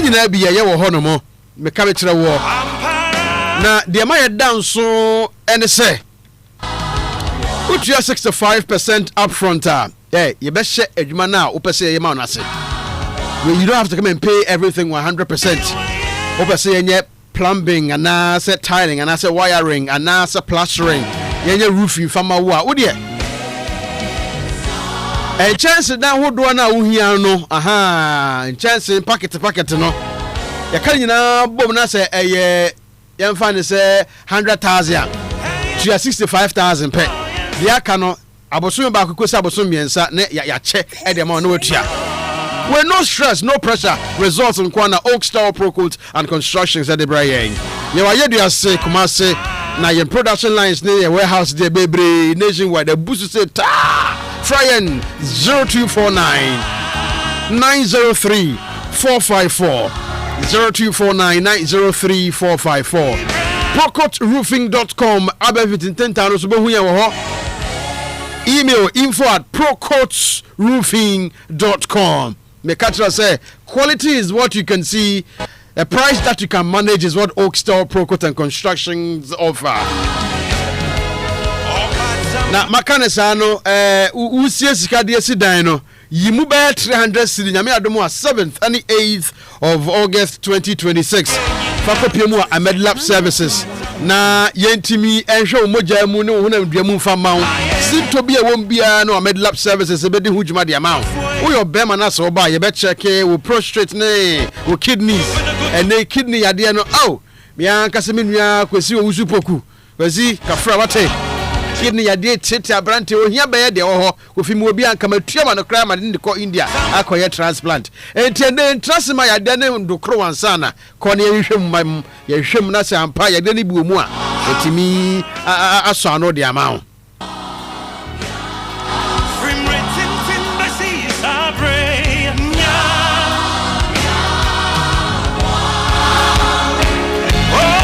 Anopa we obanso na so kopiemu Ahmed Lab Services you be blood sugar screening in the amount cervical cancer screening and irregular menstrual investigation you be the amount we have a special care for eye screening and skin diseases as well 300 Ghana cedi per Fabra 300 Ghana cedi per Fabra na yenya sa investigation nyina emfa ma wo ehwemu Oba so check who HIV status and so I know say the amount and they HIV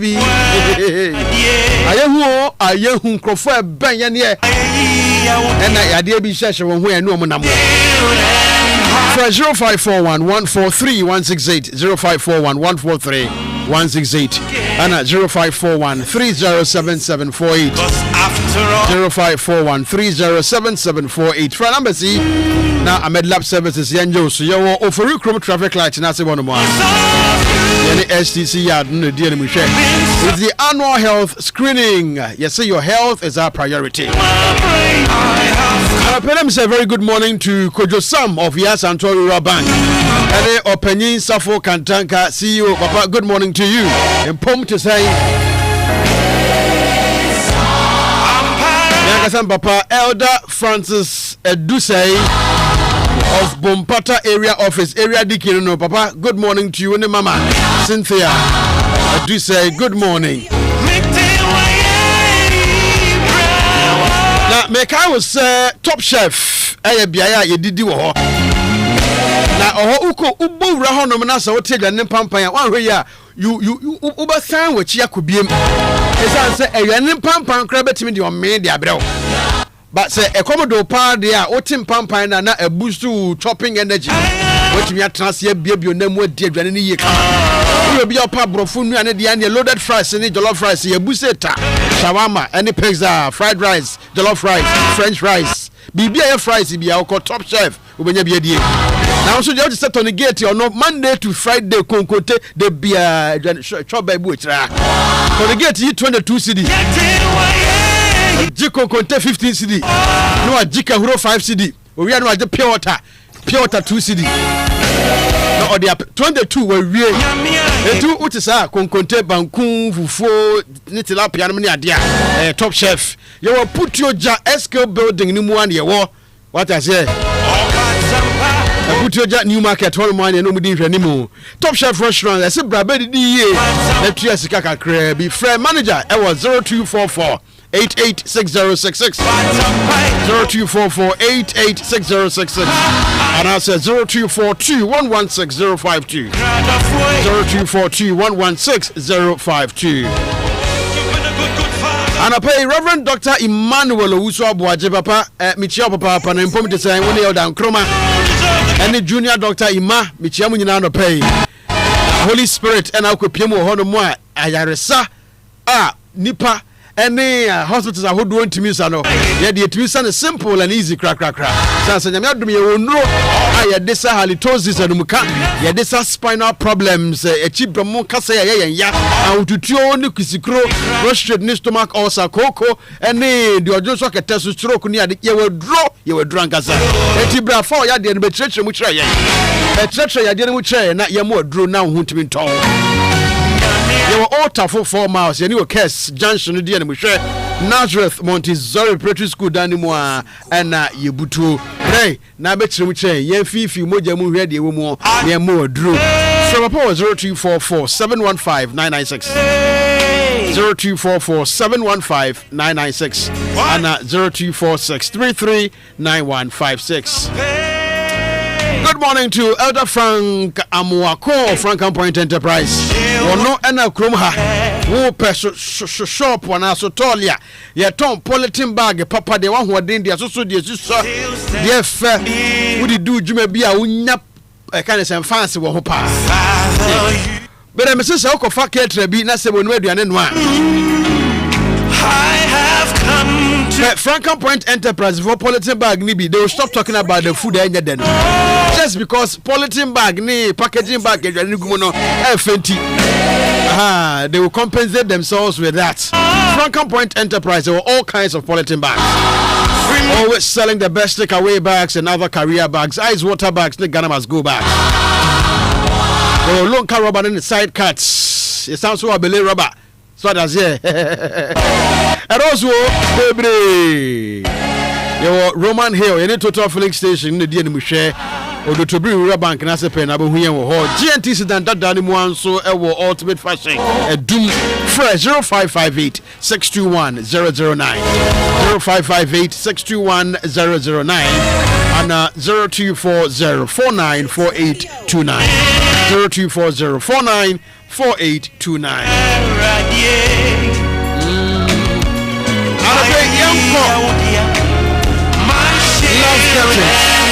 Love curtains, Auntie Love, good morning to you. I hope so Bibia you fine Bibia will be on a pay. When we do my phone in a michiamo. Na debi amede mano na besra but enche na ochima besra mo wate. Na love curtains there. Me ankasa me nua samo kwa me adoma kwa sinifia wie. Makacha samo kwa me adoma kwa se wonko pie mu love curtains, enkoto curtains. Kwa me adoma kwa se ni refi.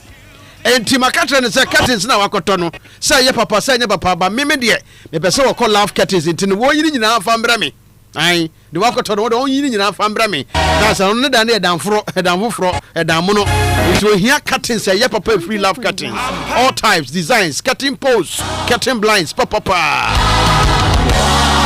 On Friday, the work of all from Brame. Now, one call love curtains and continue or no, we are one thousand sofa covers and count. Say, oh, here the necra that you be here to want to be count, on to duvet soon count. Center mat, net toilet mat, on for being can only bed sheets, a hood or different colors, one bed sheet. Anti love, the ton sunny man in a B. They were doomed railway line, it's one of my store number 27, and the family plaza, and the dinner and the Michelle. Anti love, patrols are brand to be behind a tinting cacran and wofu. Or see a friend of some Kwame Adomako, or you ID card at your number, San or Tina or Noadia. But your money discount to Mamawati. Money discount and for Mammy. Dancer or any papa. Never for 0243 774753. 0243 774753.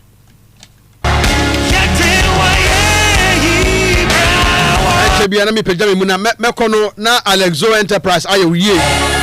Say Alexo Enterprise nkwa na ope enwum ho niema enwum ho akade a udu ho no mo a ubenya de chance so sanse wo de kasa nimdia ene adwene papa ana wo de ye adwuma nti instruments okofa ba nyina ye papa top brands ye ka instrument na me ka microphones drums guitar any trumpets amplifiers bass and the mid 4-in-1 and 3-in-1 channels your combos microphone stand sound to me nyame mafa sound to me nyame mafa na mafa ma me say me dey come multi home ventures esan say ehia say me come multi home ventures so a ebu hwe no ka ya da ni police case enti takunya ne papa pragofasi office wo na abolofo twimlangafo hwanhwanfo mu nyina ba o ma ye comfortable enti multi home say we be office na opese ho no ye fe beje office furniture office sofa set, budget swivel chairs, budget workstation, office tables, center tables, bookshelves, budget in your be.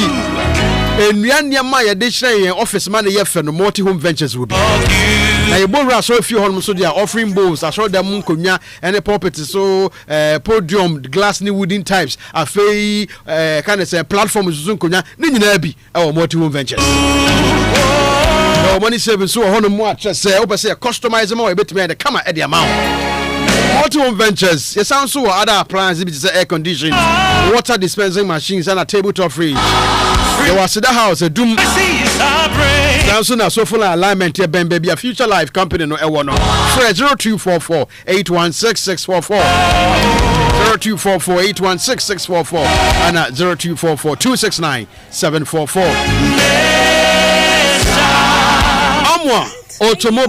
Amwa automobile. Some in control say.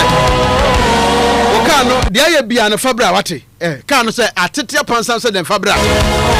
The baby cannot treat kano. Na kan sa chakra. You bet me ye. Ama won sweat me use ye. Na no nam kroma na obi di twiwu. Onya ko hwe nim ne sabio de nim ne ye bia odi wo hodo mo a. Na abaro ka so ko ye kan ma won tumi. Etu hwe ni man ka sa nya hwe odi be kwa mo automobile. Na ko spray can. Wodo kwa so you spraying booth over no you dey shima ya na kama omanfo ho say what car for na wo dey fans what the car you say that na wako spray the kama na wo dey fans the car body works bia air condition asa wo kan mo fabra be ya ma seat line na ya basa bra ye is seat ni nyina fa ma kama ye twa no polishing enka ho fa ma you will photo ya pem so 0244 4465 764 0244 465 764 and at 0501 652717 0501 652717 Amwa automobile Yebaya kani ye amana ya mono na atamfu ehu a omega say hey kai ma bon simple za no it's na your old one ya no kama ye dia mawo ebra so who say Kofi Company Limited ewo kania ho ni papa nansa Kofi kwa chifia broche ba ye ho anu akwaji bia ne dan wo si wo ensabo mu a wo ye awie no ho na wo de ye nkania na ekọ na akoye biye wo Kofi Kwache dan na wo si won sawamu no aha Kofkans Company Limited omanyina mahode ho niema no eno an wo de ba koye ho adwuma makase Erica emma no discount because Kofi no ne se din kakra wo pa de aya na wo kasa bre ho eti Erica man discount otimi ton kande ndi bi ho niema won fa nko ni fie na won sawamu na wa wie no asamaka se de afi no wa boy foundation eti bi mo na kase penesa lisika besa aruti ye ko na Kofkans from 0549 508 591 0549 508 591 3 minutes exactly after 10 from Kofi Adarkwah Nyametease Anopa Nsempa dwumedie chiame na medi dwumedie somwo na Kofi Kwache esiedu na nsei o train styles ahodo na kaftan shirt ya shirt odi brimianu so hanim say but it's all good eja menu anu na so nyanta na so wonko na obesha it's all good ye gina wa ha obu hu beka so be asofudie by force is go fit wonko down so be elders ah na me adumo o say da no ko ye ja nyame adumo tena e be san so de chef di kase so de Anopa Nsempa dwumedie ye de asom nyame enka ye nyina ye ho enkoma ye ntimi ndi ne no o tena ye beto aso san say ho hia kase pa erade onka ye nyina ye ho Tony Gates and de enko YouTube and Facebook no so Pens Radio 100.1 FM